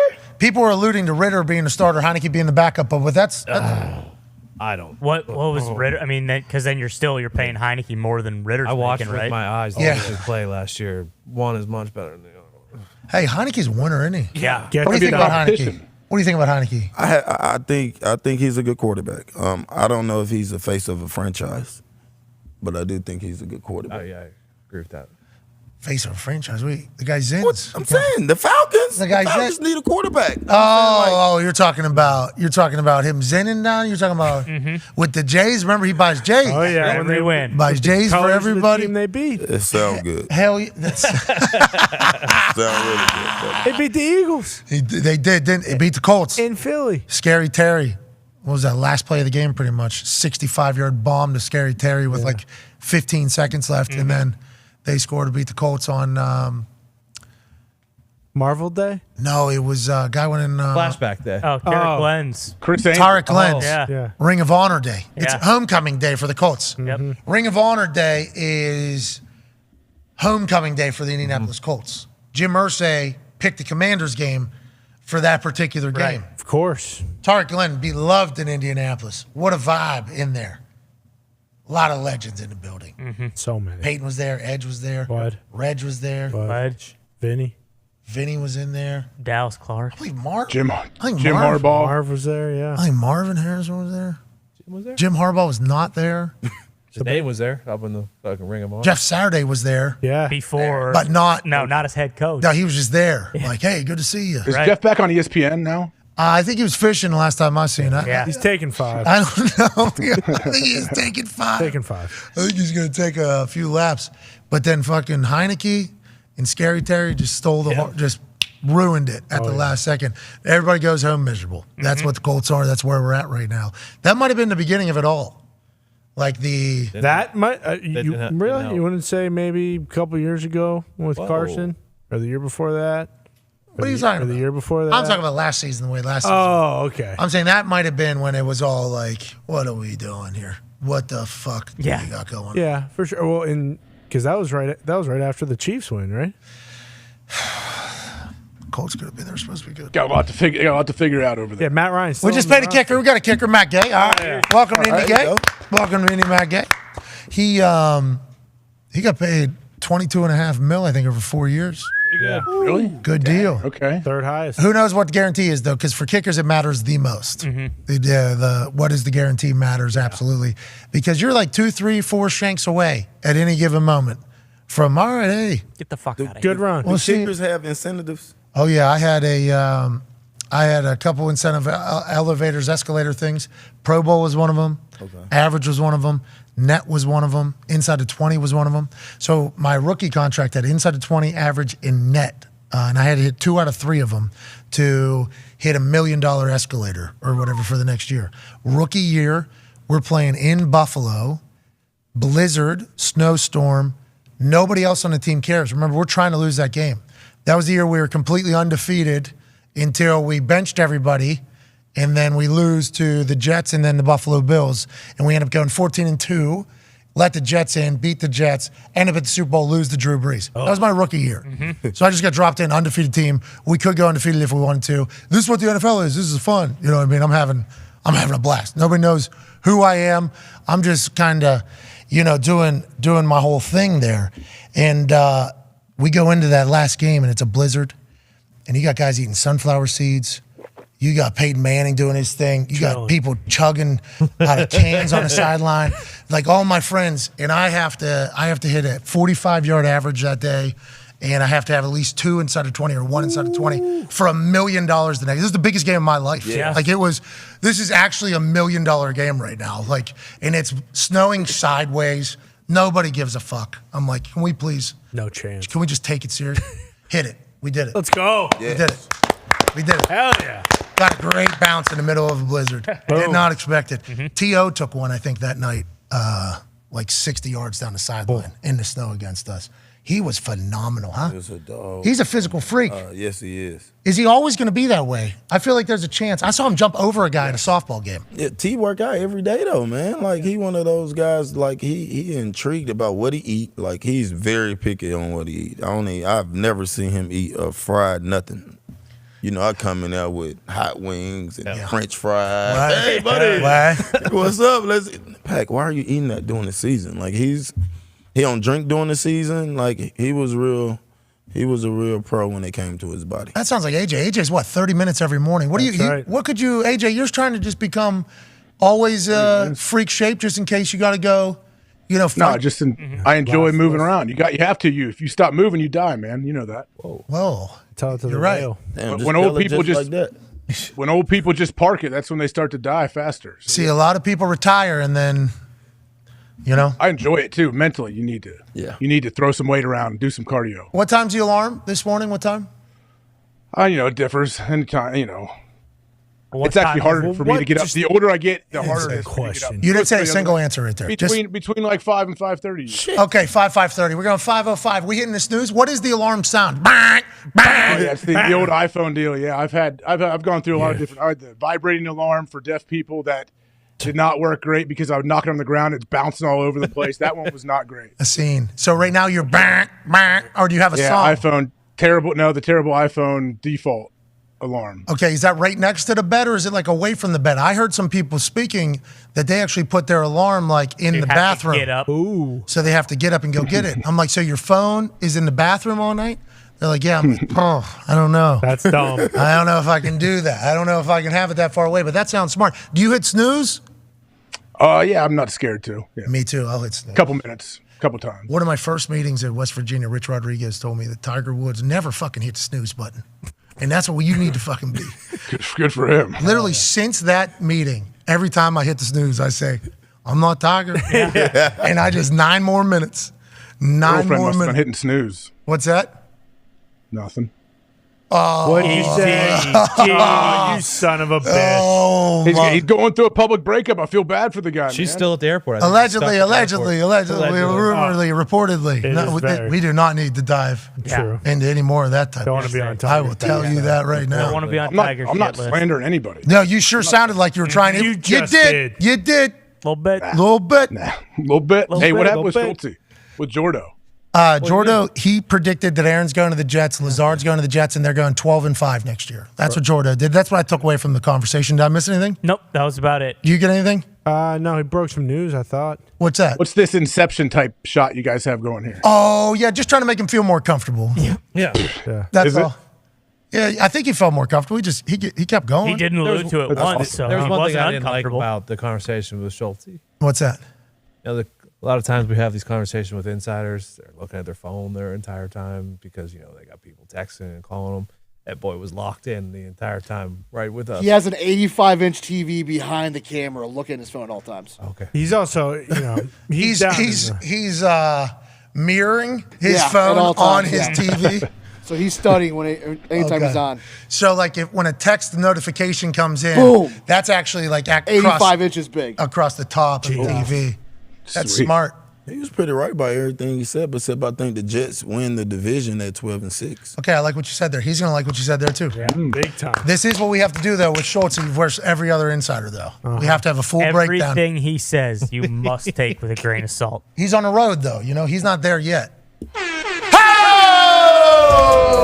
What if this is a Jordo? It is not. It is Ian Rappaport on the board. The 49ers are bringing back center Jake Brendel on a 4-year deal, source said. The Jets made a push, but he's back in San Francisco. Congrats to Jakey boy.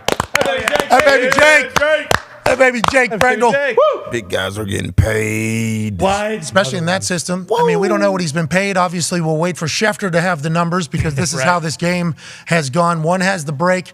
The other has the information that you need. Nice little tag team of info from 2 different networks, 2 different insiders at the top of this whole thing. A lot of centers and guards getting paid. Another bag. Jordan Schultz reporting. Wow. That the Steelers have agreed to terms. Somebody farted into that. So Steelers have agreed to terms with safety Damonte Kazee on a 2-year deal. Sources tell the score. That's Schultz getting on the board. This is exactly who you were talking about, Tone, whenever you were talking about the Steelers having a big-time Tuesday here in this tampering period. Keep one of your own. Guy led the league in interceptions 2018. Can pay the guys that you got to keep, okay? You're happy? Yeah. Okay, here we go. Safety gets paid. You pair him with Pat P, secondary. What are you set. farting into a microphone for, by the way? He's not that fucking happy about that, I know. Whoa, what are you saying? I'm just asking him. I know he's not that thrilled about that move right now. What are you talking about? Secondary set? I bet you that number stinks. What do you think? What do you think it's going to be? About It was a 2-year deal. He probably getting $4 million a year. All right, that's a Steelers deal. Yeah. That is a Steelers deal. Right. That is the way the game works over there. Speaking of the Steelers, they also signed Patrick Peterson yesterday, and there was you like Pat? I like that move now. Pat P is a dog. Okay. He's a dog. And has been for a long time. Yes, for a long time. You and him were electrifying returners, obviously. Yeah. Both in the college game and early in your NFL careers. You, for your entire career, he stopped returning, though. I was very pumped whenever that day started. But he's obviously moved from Vikings, from the Arizona Cardinals to the Minnesota Vikings. Now he's making a play with the Pittsburgh Steelers. There was a little bit of a conversation, AJ, I don't know if you've seen, about him maybe wearing the number 7, like he did in Minnesota. Yeah, he should. And then Steelers fans, I think, quickly told him, 7 ain't up for sale, pal. Oh, come on. Especially around here. Tony, I know you had some thoughts and you were happy that Patrick Peterson acknowledged the situation and is moving forward. Yeah, it was a roller coaster ride yesterday. Everyone was happy when we got Pat P. And then it came out when he was talking to Bryant McFadden, who was a Steelers corner on their podcast, All Things Covered, I believe it's called. And he said, yeah, I'd love to wear number 7. And then the Steelers Nation did not enjoy that. Yeah, that ain't good. That ain't gonna happen. Don't know how to tell you. Shut up. Ben was walking the laps just 348 days ago. That's it. Fucking deal almost got canceled. And then he said, well, all right, I got it, all right. Not wearing 7. I wonder, will you wear 2? What do you think you wear? Well, Nick thinks he should wear 77. Go I think all that'd out. Be sweet. I don't think that's Just tell everybody fuck off and Definitely do not it. wearing 77 Do in the it. fucking corner. I know Pat P. Y'all call him. I'm going to ask him tomorrow when we go fucking break. You better not wear 77. Can you? I don't think you can. I don't think you can wear it. Be sick. There's like rules. That was It's a DB. rule, bro. Now there's Like, rules. Yeah, There's rules. You got to wear single numbers or you got to wear, like, what is it, 20 through 40. 40. If D-line can wear single numbers now, Pat P can wear 77. No, that's not how it goes. I don't think. Could he maybe Could he wear petition to wear decimal? 07? No way. Yeah, that's not bad. I'll allow it. Yeah, sweet. Yeah, that'd be much different. That'd be awesome. Somebody was pitching for the number 0 to be allowed to be wear. I think Yep. the Detroit Lions were Yeah. pitching that. Only in preseason. What's that? 0? Yeah. They were only pitching it for preseason? Saying you It's only the can wear Eagles. it in preseason. Right now you can. Yeah. It was the Eagles pitching that they would like it to become a number that is available. I would like to know who on their team was, or Sirianni's like, number 0 would be cool, bro. Yeah. Wear 0. A bunch of dogs Maybe for wearing coach 0. himself. Yeah, maybe he's going to suit up and wear number 0, but I do like that the rules changes are being pitched right now.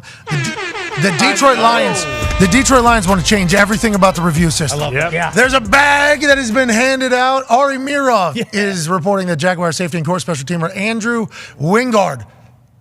This is Joe Dirt. Yep. Yeah. Yeah, this is the guy. Hey, this dude's a dog. Dog. Single-handedly beat Phillip Rivers in the Indianapolis Yep, right. Colts. Let's go back to the tweet. Is re-signing on a paid. 3-year, $9.6 million deal with the potential to earn up to $13.8 million. Deal makes him the highest-paid special teamer in the league. Got paid. Deal negotiated by Octagon Football. He did get paid. Congratulations, sir. You deserve it. One time for the special team guys. Hell I yeah, love man. to see that. Hell yeah. That's a lot of money and not an easy position. Fucking lot of bullets, Pat. Hell yeah. A lot of bullets on that special team. I have so much respect for the guys that play fucking Ghana, the wedge busters. Even though It's there isn't legal wedges anymore, there's still high speed, massive collisions, and there's certain bodies and people that do those ones. Yeah. So like you know how they'll draft like a specific type of person for something? You need a certain type of human to play certain, like a 5 and a 4 on a kickoff team. Back in the day, used to have to deal with the fucking 4-man wedges. Yeah. Still have to deal with blind sides, other things happening, and they're going directly to ball. Yeah, that'd be Connor. Old Connor Yes. smoking a cigarette, Hell yeah. popping a beer. Hey, let's Bingo. go! Yeah, exactly. I'd do that, no doubt about it. AQ. Another guy, right? Wasn't he? He doing was that a shit? wedge at one point. Oh, yeah, it's the opposite. Yeah, He he was was the on person that they were running Yep. into. So that's the human. That rolling ball of a human Yeah. is who you're running in full speed to because Perfect they're still wedge. set up. So it's like the special teamers have to really battle and they go through, and it's an absurd job. But they can pay off. Hey, you get some good special teamers, you can win games. Yeah. that matter. You know what I mean? Absolutely. Games that matter. You win late the in the special season. team battle, you win the game. If you don't have the turnovers, 9 times out of 10. If you win the possession of the game, Field position. Yep, and win special team, pretty much win the game unless you got turnovers. Yeah, turnovers can Yeah. kind of just nullify everything. That's why whenever you have 4 of them in the first quarter, Oh my! Yeah. and you're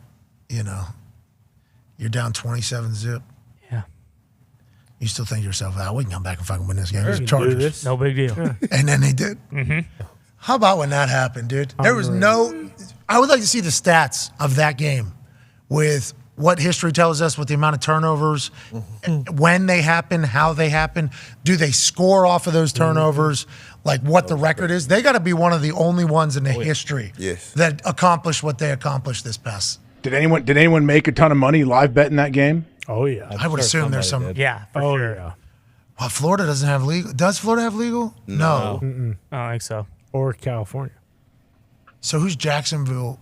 Who would be live betting the Jags in that situation? Only game on playoff. Anyone that Saturday night game. someone taking a shot. Yeah. Yeah, why like not? gamblers. I think people that are like just going to the gas station and can't leave without buying 10 scratchers. Yeah. Yeah. Like those people, maybe. It's a You know, great like- anytime touchdown. Bruce, I game, wouldn't be shocked if Bruce did it. Speaking of anytime touchdown scores, Austin Eckler has been granted the permission to basically go seek a trade with another team. Damn. Chargers granted permission to running back Austin Eckler today to seek a trade after the two sides failed to meet progress for a new contract, per his agent Cameron Weiss. Now, if you do remember here, he only has 1 year left on his contract. It's like $6.75 million or something like that. We all assumed they'd be able to get a deal done beforehand. They did not. Then it was alleged that Austin Eckler had requested a trade so that some other team would pay him. Now that's happening. All he does is score touchdowns, this guy, Pack. Literally, Austin Eckler is an anytime touchdown scoring machine. 19, I think, on the year. And he's a great pass protecting running back as well. This kind of goes to your point that running backs aren't really getting much this year. What do you think happens with Austin Eckler? I like Austin, but this is a shitty time to be a running back. $10 million is the tag. The tag. Yeah. Nobody's getting that right now. Like, you got to be a hell of. You got Josh Jacobs, hell of a back, tagged. Barkley, tag. If you go down the list, who else right there? They trying to get rid of the boy in Tennessee right now. Nobody really want to pay the back right now. There's a lot of big name running backs on the free agency, and not one has gone off. No, and one of them is Miles Sanders. Like it feels like the Eagles, especially with Howie Roseman, are probably checking with the Chargers. Like, hey, we'll take him for 1 year mercenary and then let him go. And that's AFC, NFC. Exactly. So it's it's something that you can sell your Chargers fan base that you aren't able to come to a deal. We didn't want to see him until we got to the Super Bowl. You can do that whole type of thing if you want to get out there. How do you feel about it, AJ? Because all year it was literally a touchdown train. This guy. I don't know how you want that out of the building.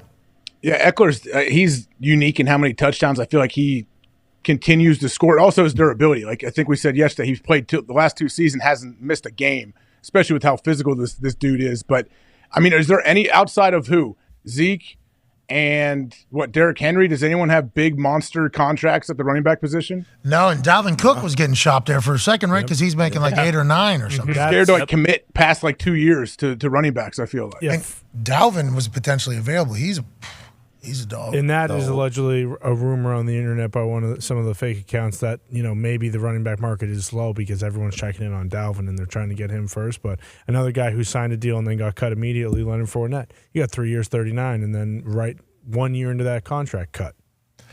What's his? Is he up right now? He's free agent. Yeah. Yep. I've heard he's a dog when he's in shape. Okay, so say what you just said again. When he's in shape. So I heard he's a fucking massive dude. Oh yeah, he's a big guy when he's not in shape. Like, No, I wasn't saying that. That was all you. That was not me. That was me. That was all me. But I said, but I heard people though. Whenever you see him, you're like, this is a massive fucking human being, and it does feel like there are some times where he's better than whenever he isn't. But if he's motivated, he's on it. Playoff Lenny, that Lombo Lenny run, straight down. They rode him. I mean, he was the reason why they won that Super Bowl for a bit, and then it kind of all changed. But Leonard's up, so Austin Eckler's now available. Yep, Miles Sanders is available. He's a free agent. Here we go. Let's go through a couple more deals. Are any of them going to get more than a 2-year deal? No. Most of them will get 1 year deals, won't they? 1 year incentive laden deals. It sounds like that's every deal right now, pretty much. Yeah. Everybody's getting just like a 5-year deal, 4-year deal, but it's actually a 2-year deal with money, and everybody's able to get out on the other side of it. Yeah, that's why it's interesting to see what the Colts are going to do with Jonathan Taylor because he's really the next guy up, and he doesn't have a 5th-year option. Last year was not good. Besides the guys who got big contracts, and they trying to shop them, the best thing for a running back right now is get franchise. Yeah. Guaranteed money, $10 million. That's the highest paid right now. Oh, that's going to be the highest paid. And you're going to be a free agent next year. Yeah. Chubb was the other guy who got an extension last year. Yep. Well, Chubb deserved it, man. Chubb is unbelievable. The fucking offensive line they have over there. They got 4 fucking Pro Bowlers over there. I don't know your line? Yeah. Yeah, and also with Chubb running is incredible, but how come we never think of that? Why do we never think of Chubb there? There's a lot of storylines with the Browns. Well, they like to give him 6 carries a game sometimes. There's a lot. There's a lot of storylines. You're right. You're 100% right. They went from being like, hey, that's all we want to do is run, and then they spent $800 million on Deshaun Watson. It's like, now we're going to pass 50 times a game now. Sorry. That's why Steelers fans, whenever they see the Browns do anything, they just go, oh, that's the Browns. They'll fuck it up. Browns might have turned it around. Who knows? Mike Garafolo is reporting that the Steelers have agreed to terms with guard Nate Herbig on a 2-year deal worth $8 million with $4 million guaranteed. Source says Pittsburgh assistant general manager Andy Weidel was in Philly with Herbig and was with the Eagles and believes in him as a starter. All right, Weigel coming through. Hell yeah! This guy is a dog. $4 million. Big son of a bitch. He'll be the starter. Yeah. Is this the guy that we seen on? Was he on In the Trenches at all? I wonder. No, he was with. Does that worry you? Because the Eagles were on In the Trenches a lot. He wasn't on the Eagles last year. He was on the Jets last year. I believe the Eagles the year before that. Is he dog with the Jets? I believe he started 11 or 12 games with them. Did we see him on In the Trenches at all? I don't know if the Jets were on In the Trenches. Early with Brees, right? Yeah. That was pre-Elijah Vera Tucker getting hurt. I thought that's who he was. Call AQ, yeah. Let's see what this guy is. See what he's good. I mean, he's freaking big dude. Photo, yeah. Well, was that just from the photo, or do you know his actual dims? I don't know his dims. I know he's from Hawaii, so I love that. Do we know his dims? Do we know? No. We are assholes. I mean, that's 6'2", baby. 380s. I don't know. I don't know what. He's 6'4". He looks tall. 6'4". Yeah, 6'4", then that's like 340. 334, yep. Yeah. Oh, big son of a bitch. That's big. Joining us now is our In the Trenches host and currently NFL specialized coach of the offseason. Yep. Ladies and gentlemen, Super Bowl champion coach and offensive lineman AQ Shibley. AQ. AQ, Herbig, this guy's a dog or what? He just signed a deal. He's a fucking monster, isn't he? 6'4", 334, we just learned. What else do you know about him? 334. You think that's 334? That's 374. Okay, all right. So he's a big guy. You like him. You're a big fan of this guy. So yeah, he's heavy-handed. I like the way he plays. Not as big of a lateral mover right in today's game, but again, it's cyclical. We're going the other way, guys. We're coming back. We're starting to go back to the mashing, starting to go back to the run game. Hell yeah. This is a Steelers lineman of old. Oh, this is a Chris Kimuatu, a Willie Cologne, like that world, right? Wow, look at you. I see Tone going 6 to midnight. Well, last year on the other side, they got James Daniels at guard as well, who is also a big boy. They're going big on the O-line. Oh, so Naj, so we can get Naj going. That's a big lineup. Naj is a big boy, too. Yeah, let's run. Yeah, that's Matt Campbell, go. baby. Pound the Let's ball. call Let's go. Let's get 22 double going downhill. Hell yeah. Hell yeah. What are you doing today? You training in a shipyard? It looks like you're outside taking a break. You getting lazy? See in there? It's just It's weird. We see you and your legs. you. all day. You. Oh! Let's go, Hagee! Putting up Hey! Is that 8? Yeah, baby. Hey! Hell yeah. Yeah, baby. We got him going. So you just lay down while he Hey, works? can you take us in there so we can motivate him a little bit here? Can we give a little motivational speech here? Yeah. How much? Hey, the boys want to motivate. Hey, do another rep. Do another rep. Hey, look at this. Good coaching. Yeah, Good another coaching. rep. Boys want to motivate you. Hey, baby, hey, Here we go now. Here we go. Let's go. Get it off of you, Hagee! Good depth. Barefoot, get it off of you! Let's go.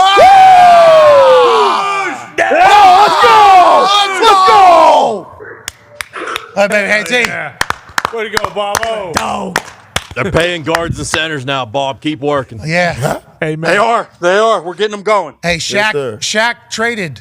That's a big deal. Shaq traded big. There's a couple spots open down there now, which is good for him. Well, that's good for Hainsey, but is that good for the Bucs O-line? Why do you think they did this? I think they just want to go younger, right? Like I think Jensen comes back at center, and both guard spots are open. They like Leverett, who played a lot last year. Guard Hainsey obviously will move over to one of the guards, so I think it's a good spot. They like what they got going with the young guys. All right. Well, I think there's a lot of weight on your shipyard over there, pal. Let's get some. Nate Herbig is my type of guy. Ran slowest 40 at 2009 Combine. Love it, says Markable. Boom. Hell yeah, Herbig. Side seal the lid. 6'4", 374. Hey, we talked about it. We talked about it last week. Get rid of them fucking drills in the Combine. Nobody gives a shit. Nobody cares about Herbig's 40. Tone has the last question for you here, AQ. I didn't know if we had talked about it with AQ yet. Denver are signing 2 offensive linemen. You think Sean Payton liked the O-line when he got there or no? I don't think he liked it. I think he wanted to make some moves. Quickly. You know, I think, yeah, quickly, which is good. I mean, he realized, we spoke about it earlier in the week, and he loves the run game. He loves, some of the formations he goes, he puts 10 guys across the line, literally. And he would snap it to Taysom Hill. He's the only guy in the backfield. And we got 10 guys blocking up front. So he loves hammering the run game, and everything follows suit with that. So he's gonna address that O-line. He's gonna get, big guards in there. He's gonna get a good center in there that's smart. And they are gonna be hammering. Smart. They're gonna be running powers, pulling the guards, doing all the stuff. All right, we appreciate you, brother. Sorry for taking you away from your day job out there. Tell Hainsey that form was impeccable. How much was that? What are we doing? This is just rep day, or what is it? We're hypertrophy to start right now. So we'll start the reps will start to lower. You remember Barwis, all the high rep stuff to start? Yes. Yeah, it's terrible. Yeah, that's kind of where we're at right now. So we're doing like 8s, 10s, 12s right now. We'll get them by the end of the month, getting 8, 6, 4, somewhere in that range. Hell yeah. And then That come back is- training camp, and we hammer the high shit. Hypertrophy, if I remember, massive muscle growth, like quick, Ooh. right? Okay. Isn't that what it is? Beat you up. A lot of lactic acid. Yeah, it beats you up. Yeah, I remember that. Puke. It was couldn't lift my arms. We It's Mike Bowers for you. yeah, the unbelievable. Barwis Beach really did. It turns you into something. Had the hang clean like 20 times or something. 20 times. Yeah. Yeah, and you can't drop the bar though. So and this is at the end. This is at the end. So you've already squatted. Yeah, you guys had to do those walking lunges things too that Bar was had you do. Those things are miserable. Yeah, miserable. Yeah, I'd say. Yeah, and then hanging onto that fucking bar. It's like at the end, you do not. That touches the ground. You got to start back over. You're leaning. I'm doing a full like. If I balance my body weight, I can have the weight of this bar holding me up at the same time, cramping everything. That's what Hainsey's doing right now out in Arizona. Come on, Bob. Let's go. Get him better. Get him after it, AQ. We appreciate you, ladies and gentlemen. AQ Shipley. Barwas was a dog, dude. Barwas was a dog. I've never forget Barwas. I came to West Virginia running like high 4.5s, like within 7 to 10 weeks. I shaved the whole second off of it. He's unbelievable. That fucking Law Hill too. Oh my Law School God. Hill. They changed it a little bit. They're still running it though, I've heard. Yeah, but when we had it, fucking straight up, dude. Jesus Christ. I was fresh out of soccer though, so I could run. Good to go. So like all the running shit was cool with me. I'm A-okay there. That gym though, what he did to me in there was, I mean, I'd never lifted before. That was like my first time. That's my first time ever lifting was with Mike Barwas. And then I became strength and conditioning All-American a couple years later. Hank Clinton, 365 or something like that. You know, no big deal. How you doing? Keep moving. Love this fucking man right here. I'm like, he beats the shit out of everybody that he trains and everybody loves him. He make you think you can run through a wall though, man. All the time. Fuck. What a fucking great. He sent me he sent me a motivational speech. I forget a couple years ago I was going to go do something, and he recorded a motivational speech for me or whatever, and I was like, still got the fastball. Yeah, that's unreal. Bart was still got the fastball out there. You had a strength coach at Ohio State. I assume that you really appreciate it. Oh yeah, and I still talk to my strength coach from Green Bay. Those guys there are awesome too. Yeah, those guys, you see it more than any other coach. We've said that on here before, especially college. And in the pros, like you see those guys so much, you deal with them every single day. It feels like their job is literally dependent upon you succeeding, so they genuinely care if you succeed. Feels like. Oh, the good ones absolutely do, yes. Yeah. Like Bar was genuinely cared, I think. Yeah. And at the end, you have to. He's got a place down in Florida, right now? Yeah. Facility? And a place in Michigan. I think he has a couple of them. Well, I know my brother-in-law still goes down to Florida for like 3 weeks every summer and works out with them. Smart. Hockey season. There ain't no fucking way 35-year-old Pat McAfee could get through. One of those workouts. 18-year-old me was supposed to be the one going through those workouts. Sure. I've thought about working out with him a couple times, like in the off season. I'm like, you know what? I'm going to go get a place down in Florida. I'm going to work out with him. And then like 2 weeks beforehand, I'm like, there ain't no shot I'm coming down. I'm like, there's no way. I need to be broker than broke to go through what you are putting, but I needed it at the time in which I did need it. Of course, and it taught me work ethic at the time because I came from an inner city program. We ain't fucking have no weight room. We get out, go and play. We had nothing to do with weights at our school, you know what I mean? So that taught discipline, and it helped my body, bro. Like, it really, like, all my little fast twitch muscles start these drills we would perking out at the right time, man. We would do these drills. Yes. We're just burning out your legs completely. A minute straight, 2 minutes doing that just shit. Boom, stand there. Hey! Get your knee up! Oh my God! Like I'm like my hip flexors are just burning. Like, bro, I don't know, man. On! Like, oh my God. Switch. Fuck. Whole nother leg. How bad do you want it, Lightning? Yeah, exactly. That's really. And then you like look to your left and you look to your right. It's like, okay, everybody's fucking miserable right now. It's not just me. All right. Cool. And then that's when you learn a lot about yourself in those moments, I think. You know what I mean? Because you're getting publicly pressured here. Are you either going to tap or you not? Like that is what, there it is. He's doing some motivating right there. Somebody's lifting something that they don't think they can lift, and he's sure of it. You know, that's what that look is. That is right there. Absolute animal, AJ. Did a reality show for a minute, I thought. American Muscle. Yeah. Yeah. He's also curing people that like can't walk. Right. Oh, doing those type of treatments. Paralysis. He's getting people back to walking. Like, he's fucking unbelievable. He's a dog. He is. And that's the first person I ever lifted with. My life is bananas. Just like, oh yeah, the guy that's going to be able to get people to walk again, never said paralyzed, is going to be your first strength coach. Like, what a fucking lucky situation. Oh, sweet. Yeah. I just kind of fall into there at West Virginia. Yeah. Imagine if he would have made you just a little bit faster and made me a little bit slower. when I had that tackle right. Oh, yeah. Knocked the ball out. You know what I mean? When I just wrapped you up. Those punch balls. Get over here. It's actually, you know what I mean? That's all Bar was. It's kind of the reason why. Yeah, his fault almost. That's all Bar was. But hey, don't hold it against him. Because I'm very appreciative of it. I got to tackle fucking Pac-Man Jones. Yeah. Not a lot of people. I didn't get to hit the end of that shit from Darren. I could imagine, yeah. You should have heard what I was saying on the other side. Kicker fucking tackle you. Yeah, you weren't on my side of it. You should have heard of the shit I was talking. I mean, I was one for being gone. Oh, he's gone. Too. He's gone. Cut back. No, who's in there? Oh, one. Get over here. His ass. Get over here. Ragdoll. What about that conversation right there? Right here, yeah, it's about to happen. Yeah, fucking, yep, gotcha. What a moment. And then he got DeQuell Jackson about to run onto the field. Ricky Jean-Francois. What? And then here's me and boom, me and Jarrell Freeman, Sergio Brown, Andrew Jackson in back there, Western Kentucky, Dante Moncrief. That was a hell of a crew. We had a squad there. That was the year we really did some shit that year. That Andrew Jackson guy right there, I think he's the hardest hitting human I've ever seen in my life. Really? Right there in the back. He had gold grill up top and bottom, okay? Once he found out that we could do the middle onside kick, he every play, he wanted to do it just strictly so he could torpedo person right in front. One of the most just like, fuck it, guys I've ever encountered in my entire life. Loved everything about him. Absolutely loved everything. I think he got into some shit, but I feel like with what his job was, you're not just going to be like, the most normal human being. A whole lot of guys signing up to do Yeah, I don't think it's going to be the case. We had some real dogs out there. We were having a good time that year, man. But yeah, tackling is a big deal. Got cribs too. Who do you like? We'll get to that. I can't wait to hear. Holy shit, this one's big. Damn. The Giants are finalizing a trade to acquire star tight end Darren Waller from the Raiders. Per sources says the Arrow, Tom Pelissero. Wow.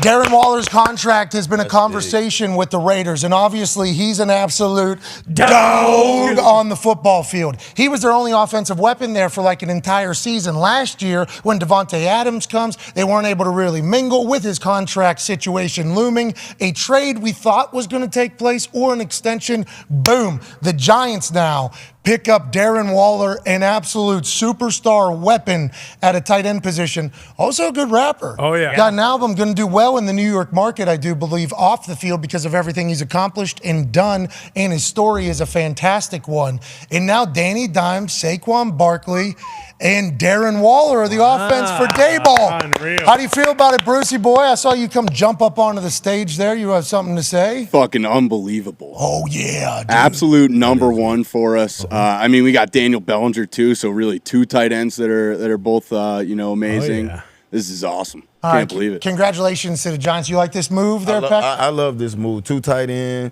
You can run the ball with Barkley, play action, let Jones use his feet. I think this is a great move right here. How do you feel about the Raiders saying we'll just trade Darren as opposed to reworking his contract or whatever could have potentially happened behind the scenes? Yeah, so will the Giants most likely give him a new contract, I would imagine? That usually obviously does happen when they get traded like this. Yeah, the Raiders, for whatever reason, weren't willing to pay him from what it looks like. Felt like, right? Outside looking in, that was kind of how we viewed it, and we didn't know how it was going to end up. It's the Kadarius Toney pick from the Giants for Waller, pick number 100. Wow. Man. Pick number 100 to get Darren Waller? That's fucking crazy. Wow. It's a contract thing then, huh? For sure. Definitely. Gotta be. And they just paid Jacoby Myers, so it makes sense they probably picked Myers over the Waller contract. Which makes no, Jacoby, okay, does his thing. Well, him and Renfro are so similar, though. Man. But, yeah. Josh McDaniels, he's got Jimmy, right? They got Jimmy. Yeah. They got Devontae. They got Hunter Renfro. Josh Jacobs. They got Jacoby. They got Josh Jacobs. And it's a very deep tight end class from what all the draft people say. So maybe they think they'll be able to add one in the draft. They have a pretty good pick. So they say we can move on from Darren Waller. And did it ever seem to work last year with Darren, Devontae? He did not banged play. up He was banged up, right? But he did get paid last year. Yeah, there was a deal. Oh, so the contract maybe they were going to He cut got him? 3-year, 51. I don't know how much of it was guaranteed. Geez. That was in September of 2022. That's So was that this GM or previous GM? That was, if This it was one, September 2022, I think. Or That's wait. crazy to think about if that's the case. so they just decided That wasn't Gruden giving him that deal. No, that was Dead cap over there. 2024, 495,000, 330,000, 165,000. Jeez. So it feels like. So maybe they don't have to give him a new deal. So is this just a 1-year deal because there's an out? Yeah, it doesn't look like. No, I mean if that's like if the Giants, if things don't go well this upcoming year and the Giants want to get out of it, they can easily get out. Well, what's that all about? If this GM gave the deal, why aren't we? That seems. That makes no sense, especially if you're going to turn around and give him away for like a 4th-round pick. I mean, this guy is. He's unbelievable. He's like a top 3 to 5 tight end in the NFL. What do you think it is, Pac?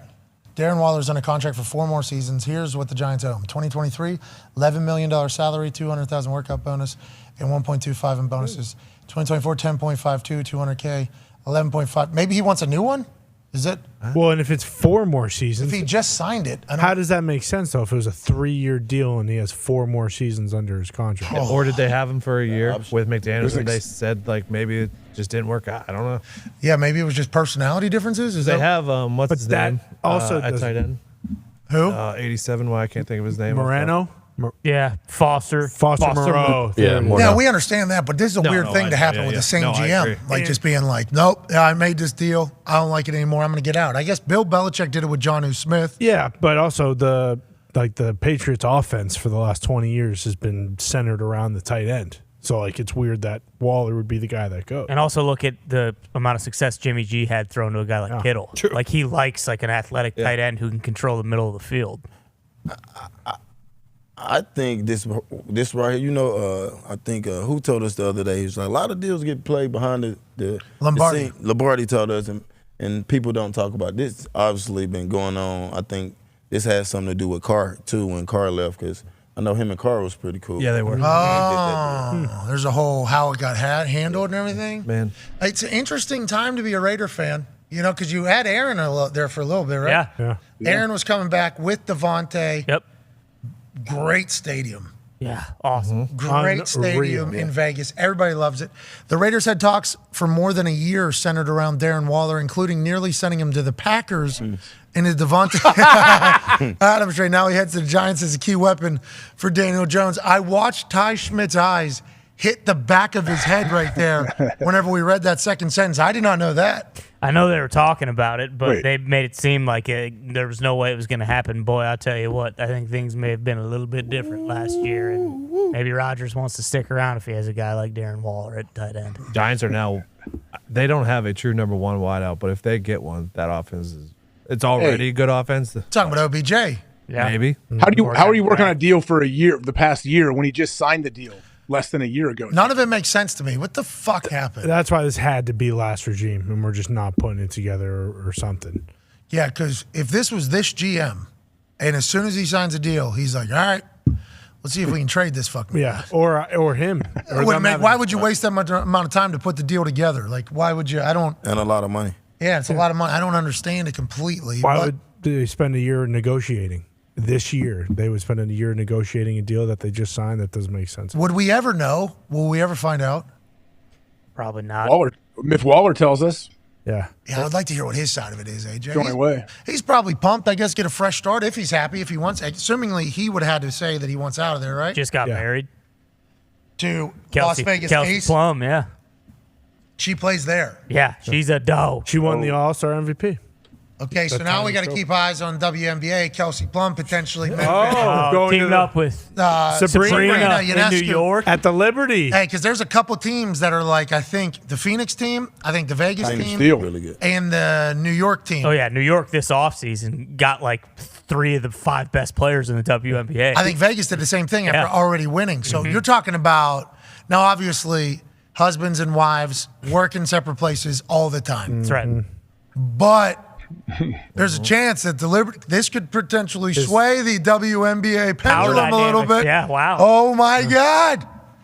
I'd be excited to hear how this worked out. All right, let's get to a break. I think we're in a good spot. Aaron has been on ESPN down there. Oh yeah. Every 6 minutes. That tells me that they don't have a lot of answers either. No. Josh Jacobs says, shit's sad for real. End quote. Well, Josh. Are we really trying to win? That was a good question that our boy Von Miller asked. Are teams really trying to win? Or lose. lose. Or just win and make a little money. Just make money. Josh Have the Jacobs. thing. Josh Jacobs might get a contract now that Darren Waller's off the books. So. Yeah, he is franchise tagged now. I found a tweet from when he did get the deal. Drew Rosenhaus was quoted, "This was one of the most challenging negotiations I've ever encountered." Hell yeah. What does that mean? I don't know. It's an awesome quote to break the news with. Breaking. Imagine if that popped up now. Breaking. Lamar Jackson is signed to $220 million. His new agent, whatever, or his mom went on to say, this was one of the most challenging negotiations I've ever encountered. That would be huge news. Yeah. When was it? That'd be huge news. I don't know, 2022. This was 22. So I guess we didn't cover that accurately. We should have known immediately. So maybe we did. It was this regime. Yeah, it was Wolf. Yeah, It was not absolutely. Mike Mayock. Yeah. Wow. What?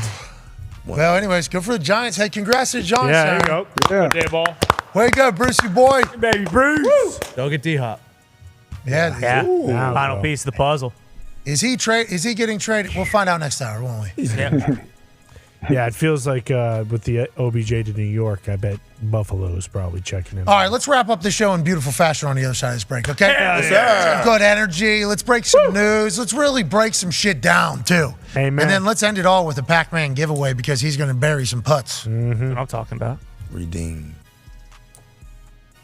Oh, no. Oh, what? Oh, shit. Oh, no. Oh, shit. There's 73,000 people watching right now. Jesus Christ. What are you guys doing? Why? Okay? Need you guys to figure some other shit out. All right? We're just buying time here. Okay? You do the same.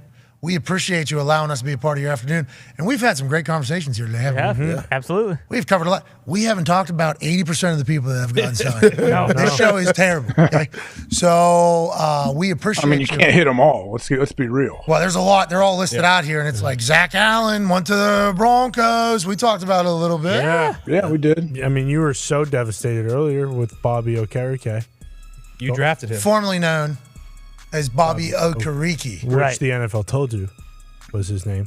See how we say this? Phonetically. Yeah. They got a bag. He did he? Yeah. Yeah. He's a player, man. He made plays for us. Our linebacker room in Indianapolis is very deep and interesting. Oh, yeah. Because last year, Shaq Leonard was dealing with something like he was the year before that, but he was the captain, but Zaire Franklin was kind of the dog leading the Unreal. defense, and they were friends, and then Bobby was making plays, and then there was a lot going on in that room. A lot of talent. He gets $22 million guaranteed, Bob. Yeah, baby. Boy, Bob. Go do your thing in New York. Who's making a lot of plays? Bobby Okereke comes to New York. Yeah. Aaron Waller comes to New York. What will the Jets answer with? Lazard, allegedly. Randall Cobb, potentially. What? And what's going to happen with Aaron Rodgers? We shall see. Will he join that list in reworking his contract in a new place? Or will he sail off into the Pacific on a yacht, probably, hunting whales, fucking and birthing for the rest of his life and enjoy retirement? We shall see. All that and more on the other side. We can't thank you enough for joining us. Be a friend, tell a friend something nice. Take five. Bye.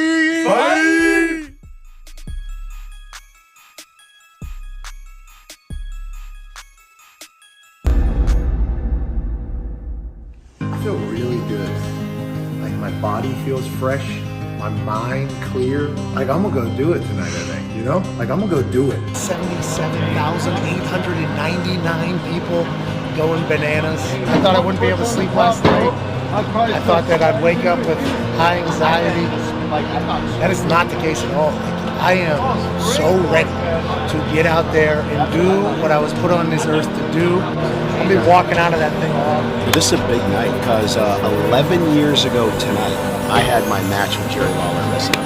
Come on! Broadcast colleagues, same night, 11 years apart, could become the first undefeated broadcast team in the history of WWE wrestling. Not could.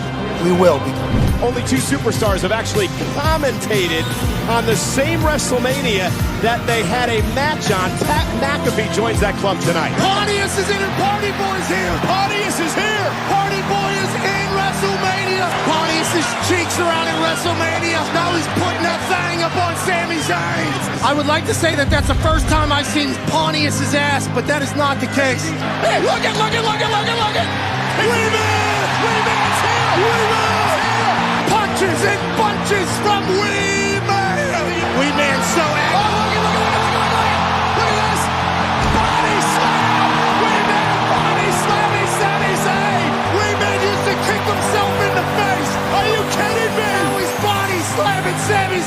You know, I've walked out that ramp into this setting probably 10 million times in my mind.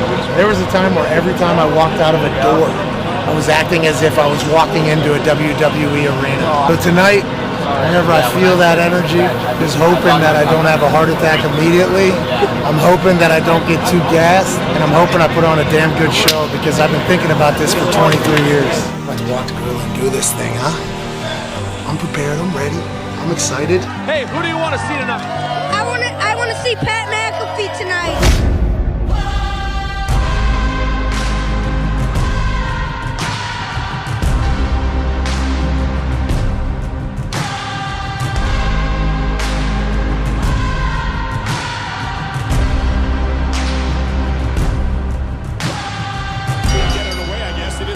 McAfee showboat. He looked Pat McAfee with a right hand to Theory. And Theory stunned early. And now McAfee up over the top. McAfee with a spinning elbow. Moment. Theory's in trouble. Hurricane. Up here. And McAfee driving Theory running to the announce table. Theory bouncing off the announce table. And Pat McAfee's beating the hell out of Austin Theory. Tim and Sally McAfee watching their kid beat the hell out of a douchebag. You remember this? Oh, a little payback from Friday night. Get it, Pat. Both these guys get it.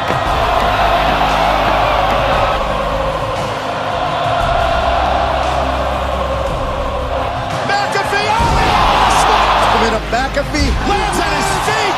Austin Theory not sure what to do. Holy moly. I'm a sick for the brand. And so is this. Superplex. The finishing maneuver. The A-Town down for Austin Theory. He hits this, it's over. McAfee rolls him up, shoulders are down. Does he have him? He does! McAfee wins! Yes! Dreams come true! Believe it, Michael! Your broadcast partner has earned himself a WrestleMania moment. I can't believe it! This is absolutely incredible. Yes, Pat. Yes. McMahon gets it. Oh my God. What a stop. Oh, from behind. What the hell's going on? And then are you kidding me? Wait, get yourself to McAfee beat his little punk. Oh, yeah, that insulted. I dreamt of being Steve Austin. I dreamt of being in a building when that glass breaks and all of a sudden the toughest son of a bitch on earth comes out. The fact that I never got to see it as a kid, then I get to watch his last match live, it was awesome.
I got beer in my ears. Like, it feels like I got water in my ears. I got beer in both of my ears.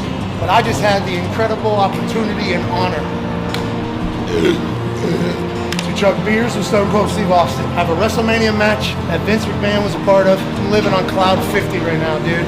This is sweet. What a day, what a dream, what a life. Now I'm gonna have a couple more Steve Weisers. What? Maybe a little whiskey. What? Maybe some carbs, because I've been ketoing for 4 weeks. What?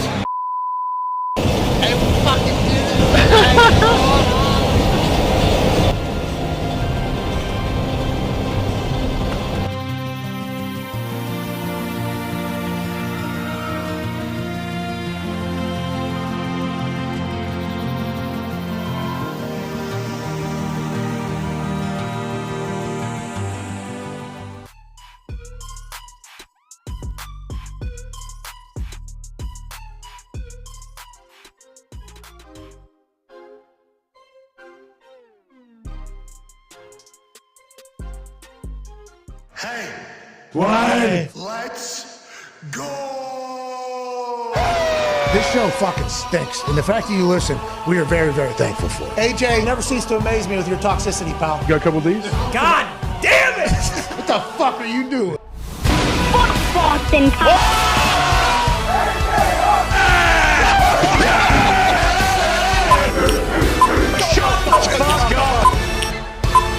Hello, beautiful people.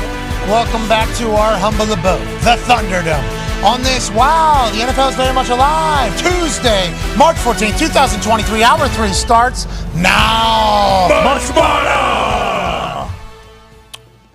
You know, I guess we're 45 minutes into Hour 3, so I should have expected what just happened there, but What that was the worst much Mana. What? Yeah, that was the worst one. What? I didn't feel much there. You know what I mean? AJ, I don't know. You're in Ohio, obviously. You know a little bit different. This is AJ Hawk. Did you feel the Mana from the boys there or no? A little bit. Can you translate that? What exactly does it mean? Well, we're not 100% sure. Will Sasso brought it into our lives. And if you don't know who Will Sasso is, he was the man that was on Mad TV. Yep. And then he took over Vine. Yes. That's where I was introduced to him. He took over Vine. Awesome. Throwing up And buttons. amazing. He is absolutely hilarious and super duper paisano. So he has a rock impersonation Top tier. where at the end he says much mana, and I think that is actual like a compliment. Yeah. So we're all just trying to have much mana. Yeah. That's all we're trying to I have. mean, if you AJ. don't know what much mana means, then you just don't get it.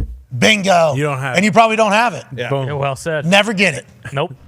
Yeah. Well, you did say, well, we're not exactly sure what it means, but either way, we can move on. Well, we think we know. There's no definition for And mana. it's not something that you can procure. So That's the good thing luck. about much mana too, is like it's definitely a good thing. Yes. So we Yeah. would like to keep it around. You can stick this out here and shoot it at people Boom. too. Much Bang. mana, baby. Mana! Boom. If we could bring a little bit of a Hawaiian mindset to the world, boom. Much mana. Mana. How much mana? Ooze. Much. Much. Much. Not a little bit. Hey, not just like, not like a little shaka. We're talking bang. Boom. Boom. Boom. Mana! You know what I mean? Mana. That's what we're doing. All makes sense now. Thank you. It's good. It's a compliment. And Hawaii's the fucking greatest place on earth. Yeah, it is. So anyways, Ty Schmidt's also here. Shout out to you, Ty. Thank you. One half of the Hammered Down Cowboys. Tone Diggs is here. Tone, you're giving out some stats and stuff like that. Darren Waller move any lines? Do we know? Have we That's kept a an eye great on question. I would assume not, judging by earlier. Let me check though, because I could be wrong. I've been wrong before. For those that weren't watching at the beginning of the show, we talked about how $219 million was spent in Denver yesterday. First day of free agent tampering. We don't even know since then how much it is. That's a lot of money. $113 million was spent in like Chicago. Like a lot of money, 121, was spent in Chicago. A lot of money being spent in the Super Bowl future prediction bets.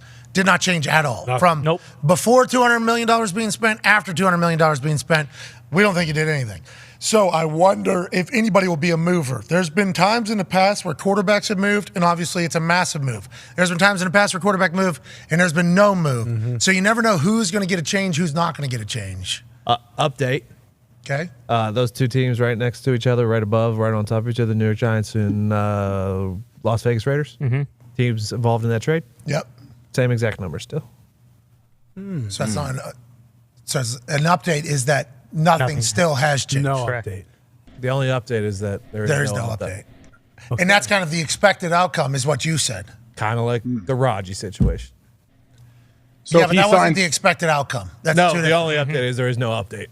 is the actual update. For this one, in your eyes, the update is that there's still no update, which was expected by you, right? Correct. Okay. Darren Waller could have changed the things. Joining us is a man that has changed us, made us better. Living legend, 14-year NFL vet, Adam Pac-Man Jones. Yes, sir. Pac-Man, Darren Waller going to New York, big time deal. Big time deal. Like I said earlier, too tight. This is gonna be big. We're gonna see if Barkley can stay healthy. If he stay healthy, I think this is dangerous because Jones is very dangerous on the run. And when you have a running game, you don't have to sit back there and be accurate. Oh, the tight end too can just find little holes. Yeah. Right. And He he's huge. He creates huge matchup issues too. Darren Waller. Like who do you put on? Who covers? Right. You got. I don't see no linebacker covering him 1-on-1. You got to go nickel package, I guess. So if you go safety or corner on him, he's bigger. You can throw it up. Daniel Jones proved that he has accuracy, right? Remember that dart he threw in the playoff game? Man, against every single Bruce, he was a guy, right? Bruce, he's become an absolute guy here. We're talking about Daniel Dimes. Yeah, for sure. He's super, super accurate. And then obviously the dual threat action. I mean, it's just, Pac-Man does not. Pac-Man does not. It's just such a huge upgrade. Can he over beat who you he's throwing the been ball, throwing. Bruce? Yeah, Can he for beat sure. you throwing the ball? He has. I mean, obviously, we're talking about 24 points a game, not 42. Are you going to say the same 2 games that we went through the last time? Whoa. What happened? Hello, Bruce. Hello, Bruce. The 2 games. Are you there? Which 2? Which 2? The one where Odell hit the thriller or the other game? The Ola and Thriller was a good play. Great celebration too. Great celebration too. Did you get along with everybody you played against or no? I don't have problems. They have problems. You're an idiot. For real, I don't have no beef really pretty much with nobody I played against. Now on the field, but I leave my stuff on the field. I don't have no. You're just trying to do a little mental warfare. Yeah. Like, this is just out here. We're now just on trying the field, I don't even talk to my friends normally before the game. Like Pat, you probably one of the only guys. That's awesome. Because you're the kicker that I'm really cool with that I've talked to before the game. And I tell guys on my team, stop helping motherfuckers up, man. Yeah, I know that's your absolutely. friend. Do that shit on your own time, brother. We out here live warfare right now. I don't got time to be in here while you helping your buddy up, tapping him on his ass. I'm like, hey man, that was a good run, but I got you. No, we're not doing that in between the game. Can't have it. yeah. No, Can't have only it. with the kicker. Like, no, I've always been like So Definitely don't help the other team up ever, even if they're your buddy. Like Yeah, you that's can't it. do. I know it just doesn't work. That's a very new mindset, AJ. A new mindset. Yeah, I think so. I think it's a very common mindset. Now they're talking about in other sports. Oh, you not mean just, now to help your teammates up? No. your old teammates. Just like I think we're in a big dap up community now. Oh yeah, of course. Yeah, I remember I tackled a guy named Tony Pittman. He was running back at Ohio State with me. He was on the St. Louis Rams at the time. I remember I tackled him, maybe even a preseason game, and I was laying on top of him. And I'm getting up, and he sticks his hand up. I'm like, T. Pitt, I'm not doing it. And he just kind of laughed. He's like, all right, I got it. I can't get the fuck. Get out of my face. I cannot do that. Very different though nowadays. Everybody seemingly gets along with each other. yeah. I think it's good. I think it's bad. It has its drawbacks. But a lot of people miss the days of like, oh, it's very apparent that these two would like to beat each other. Yeah. Mm-hmm. Because right after games, the losing team, some of the players dapping up with friends, smiling because they're catching up with somebody they haven't seen in a long time. And then fans see it and they're like, how come I'm pissed and you're not? This guy doesn't care. That's a big conversation piece. Not just in football. I think it's in everything kind of at this point. Well, I don't mind, before the game, after the game, but while the game going on, bro, we out here, we entertaining, but we got to play. We play to win the game. Hello? We play to win the game. That particular press conference, they are who we thought they were. Yep. Playoffs is another one. I'm a man. I'm 40. Dude, Yep. that guy's like 60 now. Yeah. That's been a long time. Yeah. Been there for a long time. That mullet's been growing the whole time. Oh, top tier. He had that one picture in AJ's favorite shirt that kind of haunted him. Long enough that his kid was a quarterback. What was that? What was that? Oh, I'm unaware. AJ, yeah. I'm sure you're Yeah. Just lift sure up you're your- confused. Yeah. Just go turn on your DirecTV box. Yeah, it's The right channel there. that it's currently on right now. That was the shirt he was wearing. Axel's I do probably not have running around DirecTV. in one right Sorry. now, too. If you did, though. If you It'd did. be on there. AJ, what do you do at the house? Have you cut the cable with the kids? What do we YouTube all day, every day? What What do you mean cut the cable? We do, pretty, kids grow up watching YouTube. That's all they have now. YouTube TV, that's where we see everything pretty much. How about you? How about you at your house? You got Well, I'm more of a direct TV guy, but all the kids got the smart TVs in the room. and they know how to use it so quick. Oh, yeah. Junie, 5 years old, he can take your phone. He damn near know how to do everything when it comes to electronic. I'm not a big electronic guy. I'm just now learning how to write on my fucking iPad. So Hey, you did that though. Yeah. I Hey, did is that over here? Is that over here? Yeah, it just died on me, Pat. Oh, you got the pen? Oh Everything? no, it died. Yeah. It died on you. No. This dude was putting work on his iPad, Yeah. writing notes on this iPad. I walked in. I saw the future. I was like, holy fuck. Yep. This is it right here. It's happening. His handwriting, you could see it, good spacing. Just the power. We'll get you a cord for that thing. Yeah, man. So we can continue to iPad this shit. All right, let's go to the phone line, see what people are thinking. Let's go to Javier in Houston on the 5 Energy phone line. We can't thank Javier enough for calling. What's going on, Javier? Hey, what's up, Pat? Boys, AJ, and Pac-Man, obviously. How y'all doing? Hey, keep it moving, Javier. Hell yeah. Hey, so earlier in the show, I wanted to talk about the Bengals because Pac-Man was talking about them and how kind of they're addressing their free agency. I know that they lost Jesse Bates. They lost a couple other players, but they've re-signed. They got Jermaine Pratt back at linebacker, and they signed Michael Thomas. So I just wanted to get y'all's thoughts on that. And also, quick shout-out to D'Amico Ryans doing his thing down here in Houston, quietly but surely building up the team. Got a couple former 49ers back here. The AFC South better watch out. Yeah, okay. Lost a pick, too. Another thing like that because of something that happened a couple years ago. That's right. Yeah. Or this year. Are the ghosts of the past in Houston ever going to be able to get out of that building? We shall see. D'Amico's the right guy to do it. What do you think about what the Bengals are doing? Because I know that there was a conversation this morning between you and a Pittsburgh Steelers fan where there's a little bit of shit talk. Like, what are the Steelers doing in free agency? Nothing. And then on the return, it's like, what are the fucking Bengals doing? That was the whole situation this morning. The Bengals normally don't do shit. I remember Trey Hendrickson, right? Didn't they sign him? Yep. A couple years back, they made a big-time play. I think Pratt was a big sign for us linebacker-wise. I think he played as far as any linebacker, inside linebacker, outside linebacker with the scheme that we play. He played probably good as anyone that's played this year. I don't think we're doing enough, though. The safety position we have to fill, I know we did get Dex. Lost them both. Gone. Yeah, we lost both of them. Everybody's talking about Bates being gone. He went to the Falcons, 4-year deal. Von Bell gone, too. Carolina. So, and those guys are veteran guys. Uh-oh.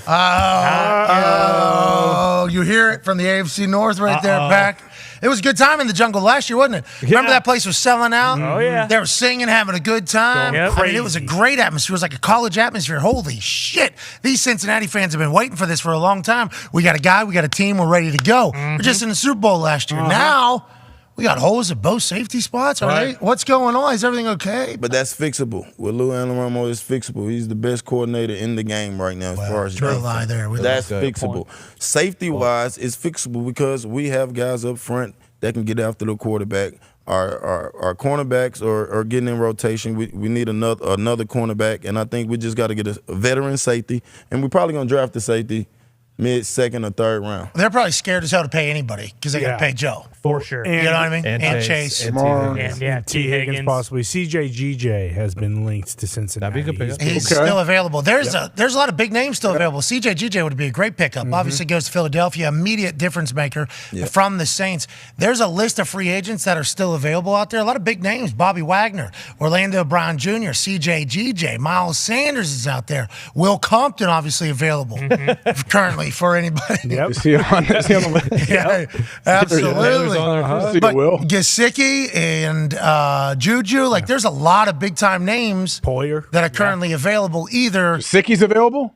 Oh, yeah. Yeah, jeez. Dalton Schultz as well. And this doesn't even, Lamar Jackson's on here because we just assume he's available for trade or he could be gotten. There's guys that aren't even on here that could be gotten right now, it feels like, allegedly. Marcus Peters, I had no idea he's available. Adam Thielen, what's he up to? Good I mean, technically, free agency still hasn't even started, though, correct? Yeah, the tampering period's kind of a bit of a joke. Yeah, a little bit. Is They the should start just of make free it Monday. More. Yeah. Just do it. I like that they like to add in, this is a cool time, the tamper period. It's like, this is when all the deals are getting done. Wave 1's already finished. We're in wave 2 of free agency already. By the time free agency starts, I like the pre-sale, though, on tickets that you can get. That's right. If you want to pre-sale this thing, you can definitely do that, but inevitably, it is not going to matter. I've had a blast covering this whole thing, though. Yeah. I've enjoyed what's been happening with teams. I think we went through kind of everything that happened. Sam Darnold to the Niners, that's a massive ordeal. Yep. That could potentially be there. Von Bell, you just talked about it. Not only losing Bates, you lose Von Bell, also a teamer. He's going to the Panthers. Taylor Heineke's to the Falcons. 2 years, $6 million, $20 million total if he plays. Jason Kelsey re-signs with the Philadelphia Eagles for $14.25 million. And he also took a big-time shot with Laurie. Howie Roseman. Yeah, Howie Roseman, Yep. as soon as the deal was done, which I love. So there's a lot that has happened and a lot that can still take place. We're at a good time here. Hopefully he can lock in, like you were saying yesterday, at the Fitzgerald thing, just kind of every year. Like, you know, I'll do one more for 14 and a quarter. So I'll do let's one just- more shot Yeah, exactly. and inflation. I'll do 14.75. And then And then- next year it's probably going to be 15 and a half. And then we'll just keep doing what we're doing. Here's the Vegas deal. We'll just go ahead and then whatever the next Super Bowl is. We have a little bit of a rumor mill around the internet here before we get off. Evan Massey at Massey_Evan says, per source, the Chiefs and Adam Thielen have discussed a potential deal. Plenty of other suitors are interested, but Kansas City is a real team to watch, which everybody assumed would be the case. As soon as we found out that a weapon was going to be available, the Chiefs are going to be in on it. Of course, Veach is snooping around to see if he can bring Thielen into that offense to find another weapon. That would be awesome. I'm on board with that. That would be fun to watch. I don't know exactly who Evan Massey is, but I just looked at his Twitter account. He's also saying the Colts and Giants are in on Thielen potentially. Okay! He's only reporting Thielen stuff, it looks like, so maybe he's close to Adam. We're playing a game here, aren't we? So is Juju out of Kansas City? Yes, he is a free agent. They have I'm not. just saying, we don't think he gets. I think he's going to the Eagles to play with A.J. Brown or something like that, I heard. That'd be cool. For a bargain? No. Or AJ Brown might throw probably him a off the brawl. stadium. For a Yeah. knuckle sandwich, yeah. Yeah, they were not getting along on Twitter. man. Shocker. Turns out somebody was right the entire time. Yeah. Who's that? What's your deal? He's on Cuck Mountain. You're trying to get the bees. What are you doing? He won the Super Bowl. Oh, Be happy who for we him. signed with? A.J. Brown or Juju? Come on. Really? Juju being a free agent is interesting. He could help a team. Yeah, definitely. One player that can actually help a team, Orlando Brown. What are you talking about? Actually, What's your Juju's problem? Super Bowl champion. Well, Yeah. I know. I'm just talking about. I'm trying to bring it back to the Colts with this Thielen thing. They can bring him in. They bring Orlando Brown in. All of a sudden, they have a team. We that got can- Pittman. Yeah, you're going. Why would Thielen go to the Colts? If the Chiefs want him, why would he go to the Colts? What? Watch your fucking mouth. Because you hear me? just saying, like Pac-Man said earlier. That's an Maybe You the and Colts Thursday offered would be him- sick. It's an excellent They question. said Colts offer him 15 mil. The Chiefs say we'll give you 9 or 10. I think I might go to the Chiefs, guys. I'm sick of it. You He's hear not- me? This team was supposed to go to the Super Bowl last year. All hell broke loose. Jeff Saturday became the coach. He's not close with a show in KC. That's right. Ursay's going to give him sure he Bagger is. Vance's Might be. golf club. No, this is a big recruiting chip for Colts. No, yeah, Jim Irsay's actually giving him a golf course. Yeah. Yeah. Adam Thielen. Oh, that changes things. Hey, He died. Jim. Listen, you probably don't see this, but somebody around you maybe does. That golf course that's around the facility, go ahead and just fucking hand that thing over to Thielen. Simple. Add it into the deal. Put a guitar in there as well. Let's fucking go. I don't know. Yeah. I don't know if he wants the guitar or not, but it would be a nice little added bonus. Like, hey, we're thinking about you. This team, if we find a quarterback, which we are not in a position Easy of to certainty do. Pretty easy to do. Yeah, feels like it. especially sitting at position 4 of the draft. When they're saying there's 3 quarterbacks this year. Pac-Man said Thielen comes in there. He's the number 1 wide receiver immediately. Is that what you said, Pac? That's great news. Yeah, but Thielen going to a place where he can win. What? Boom. What are we doing? Chiefs. I like that. I like Jets. Bills. I like Bills. Miami, anywhere but New England. I really. don't really know if I like Miami. That's a different offense. You don't think that's the Thielen offense? I'm just saying Miami. They got a track team down there. They don't really. You go to the Ravens, but they don't sound. I've learned a lot about that track race, by the way. Yeah. What, Tyreek Hill? Could go to the Ravens, right? That would help. I think that would be a type of player that would add to it, too, with a tight end. Yes. And a slot guy. That'd be potential something. I guess that wasn't our, Olympic pipeline there, that track race. Thank God. You don't I say. hope not. What do you I thought say? Lane 2 for sure. I thought Lane 2 was already had a couple gold medals. Over 30, I heard that'd be over 30. Oh, it was the No, over it didn't. 30 group? Yes, Bill. That's what Bill said. Apparently, Bill did a deep dive on this. But Tyreek's 29, isn't he? Maybe over Get a 29. special I don't know. exemption? It was over 28, Bill. Sorry. Over 28. Okay, perfect. Bill What'd you trading say about for the it? guy in Lane 2? Lane 2, dude. This guy never ran before. I don't know what You he's guys are doing. letting Lane 1 off the hook. Yeah, Lane 1. Dude, that's because Lane 2 No. runs into Lane 1 in his first step. That's the number 1 rule. You can't run sideways. No, This I'm guy talking says- Lane 2. There is no Lane 1. I'm talking Lane 2. What are you talking about? You're right. Watch where the left foot of Lane 2 goes off the block. Right off the block. This is Straight sideways. Bam, I'm going flat sideways. What are we doing? That's like Barwis. Imagine Barwis working with number 2. Oh my God. Oh my God. Oh my God. This guy would be a dead man. Number 2 just woke up. Lane and said, one I is wanna wearing go for a sweatpants, run. though. Like He is. I love there was a couple tweets that said, imagine you prepared the all year to get to this race and then you show up and fucking Tyreek Hill's there. I don't think these guys prepared at all. I think this Doesn't was, look like it. I don't think they prepared at all. Track meet today? I think they just kind of showed up, rolled the ball on the field. So let's see if the boys still got it. The guys in lane 1 and 2 look like they've never ran before. This is the first time they've ever done it. The knee drive is also a suspect in lane 1 there, yeah, I will say. But lane 4. Tyreek's rolling. Tyreek is rolling. Tyreek is a foot taller than track. lane 3. He is, and stronger, like 40 pounds stronger, a foot taller. Just a different, he's the cheetah. They're average humans, it appears. Just normals. What? No, that's the pipeline to the Olympics right there. I didn't know. USATF, they should not be having all the fucking Yeah. suited and booted Yeah. people out. Yeah, They get should the have red people in jacket. tank tops out Looks there. like an 8th grade field day on the last day of school. It really is. Those are fun. I love those. Yeah, they are.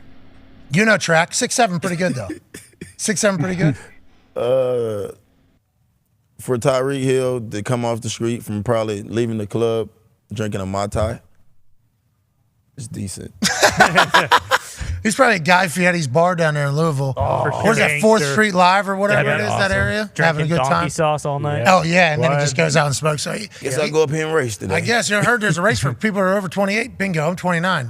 What do I win? $400? Deal. Let me get out there. I'm down. You guys be filming it? Yeah. All right. Okay, sounds good. Those guys, whenever Tyreek shows up. What other races happened that day? He should have ran them all. Great question. Yeah. Why didn't he just have a clean He sweep should of have ran this? everything. He should have backpedaled. This was tough man competition for track. Is that what this was? It might have been. This was like rough and rowdy for track? I heard number 1, number 2, whatever. Guy in the sweatpants actually qualified for the Olympics in the steeplechase. That was his guy. So Boom. Yeah. he's just waiting. What's that? You jump up on something? There's the pit of water. Jump into water. Yeah. Everything's miserable, and then you just got to run around again? You reckon he ran 6'7" right there? There was nobody in the fucking picture right there. Pushing. So what do you think the other guys ran? What? Bill 8'7"? actually said this morning that he is 100% sure that he could beat everyone else in that race. Wow. Which we should think about calling them up and say, hey, boys, I know you only strap it on once every 10, 20 years. Yep. We saw it happen with Tyreek. Wondering if you wanted to run it back. We got a guy named Billy Track. 5 touchdowns, 1 football game in high school. Still holds the record at his high school. For the 100, I think, too. And that's Bill. Yeah, big motor. That's your guy. Billy, Billy, Billy, Billy, Billy, Billy. Bill scared? Yeah, I don't know where he's at. I did a deep dive back in my old track records because you can just do that on the internet now. It's pretty awesome, even though if you're no one like me. For the 55 meter, it was a 7.3 12 years ago, which would have put me in 4th of that race. 12 years baby, ago. Bill. Let's go. That was before you even knew how to really use those Bill muscles. Next one's in Poland. We can send them to Poland. Congratulations, Bill. How do you think he tracks his victims down? You're going to Poland. It doesn't always have to be like that. This is a new Bill. Bill is a great dude. He is a great Is dude. that right? The haircut is a little suspect today. Yeah. The what? The haircut. The haircut. Yeah, there's a lot of talk about what he's potentially He going to only look like kills next. bad people, I heard. Yeah, well, he's Shave trying to get everything. hair follicles off his body. He's like a Batman, you're saying? You're saying he's Robin Hood. Isn't that Robin Hood? Like Boondock Saints. He kills the bad people. a vigilante. Yeah. Dexter. Dexter Morgan. All right. I think we've done enough. Bill, you didn't deserve that. Bill's doing 2-a-days right now. You think he's running faster than a 7.3? Yeah. Yeah, I'd say He's so. sharpening his knives right now. Pack drop the pack. Pack drop the pack. When he plugs it back in, we gonna run the shit right, man. You back? Yeah, I got it. Put on my pants this time. Smart. Hey, that's the chorus, right? For your Pack Got the Pack song? Yeah. It's a Pack banger. got the pack. Pack got the pack. When the shit touch down, I'ma run the shit right back. Oh, that was like a kickoff. I'ma where it run the was shit right back. like Yeah. 9 deep, 10 Yeah. deep, like just take a Yeah. knee. Yeah, when it touched down. Yeah. Yeah. Just fucking give up on the play. Yeah. Yeah. And then you said, I'm going to run the shit right back. Yeah. Every time. Yeah. So you've been writing that song a long time? No. Okay. You go in there, how long does it take in the booth? Well, I did that song for the Pack Got to Pack the weed drop that we have in Cookies. That's why I did that song. But How long did it take to make though? Like how long you think you go in there? How long? 2 hours. 2 hours. Yeah. Have the beat already when you go in there? Yeah. How'd you find the beat? They send you 10 beats. You say, I like this one right here? Yep. Then you go in, and we got music playing. We got some booze in there. What? We got a little smoke in there. What? And is there a group of people, one person, two people? How do we do it? It would have been us rolling, but I don't roll too deep. So it's just me and my security over there. Oh, yeah, the boss? Me. Absolutely the boss. See, as you're smoking in there playing the thing, and you're writing it down on your iPad? No, I'm sitting there doing it just like this. Pull up at the Thunderdome. You show it 12, ready to go. Boom. Play pickleball in a whatever window. Yeah. That's what he said. I didn't say that. That's what I said. Are you guys playing right now? Yes, we are. Yeah, right after. All right. Well, do you want to make those putts still? Do you want to shoot a basketball? What do you want to No, do? I'm going to try to make the putt. Dude, a lot of people have missed these putts. Yeah. It's interesting. Hey, the green's getting tougher, AJ. I feel like it breaks both ways. So it does, but also as we keep stepping on it, I think it's like pushing down. Changing it, yeah. You know what I mean? Like, I think we didn't pay a lot of money for this Go particular. diagonal. Can you go diagonal to the other hole? Is it easier that way? That might be like 40. You know, whenever like a plane leaves one air bubble, goes to another one, that's when you feel turbulence. Allegedly is like airstream, a different airstream. If he was to go across there, I think he's hitting 4 different batches of turbulence. Yeah, going against the grain, too. Yeah, I don't know. Pac, how many? 1 or 2? 2. Oh, shit. Wow. I like it. If Pac-Man Jones can go 2 of 5 right here on the putting green, that has been a problem, a menace for a lot of people. We'll give 15 people $500. That one broke left. Great speed. Yeah. AJ, that anything to breaks say? left, but if it goes right at the hole, it seems sometimes to break right, too. Exactly. It's up on I think it's up on the top of a mountain ridge. Little hump. Get Michael Cole. He had this thing dialed in. He had Ooh. Oh! 1 on and 2. If Pac-Man Jones is able to bury one more putt, we'll give 15 people $500 who retweet this video, say something nice to somebody, and put their hashtag bad pull. Bad pull. I mean, putter was facing that way. Get it out of your system. Get that out of your Focus it back in. We don't need. Okay, we don't need. That was from the beginning. Let's. A little bit too hard on it. Yeah, and I'm yelling in your backswing too. Let's go ahead and let me finish. You know. Anyways, 15 people, $500 here. If Here we go. Come on, Pac. 1 of 2. Yeah. You smell me. You smell me. This one. Here we go. Sweet shoes. Ooh. Oh. Here we That's go. a tough putt. Good He's got aggressive this line. Yeah. He went through 2 breaks right there. Yeah, he went from the left side to the right side. I thought it was maybe going to break back in. Powered through. Back before you hit this, much mana. Much mana.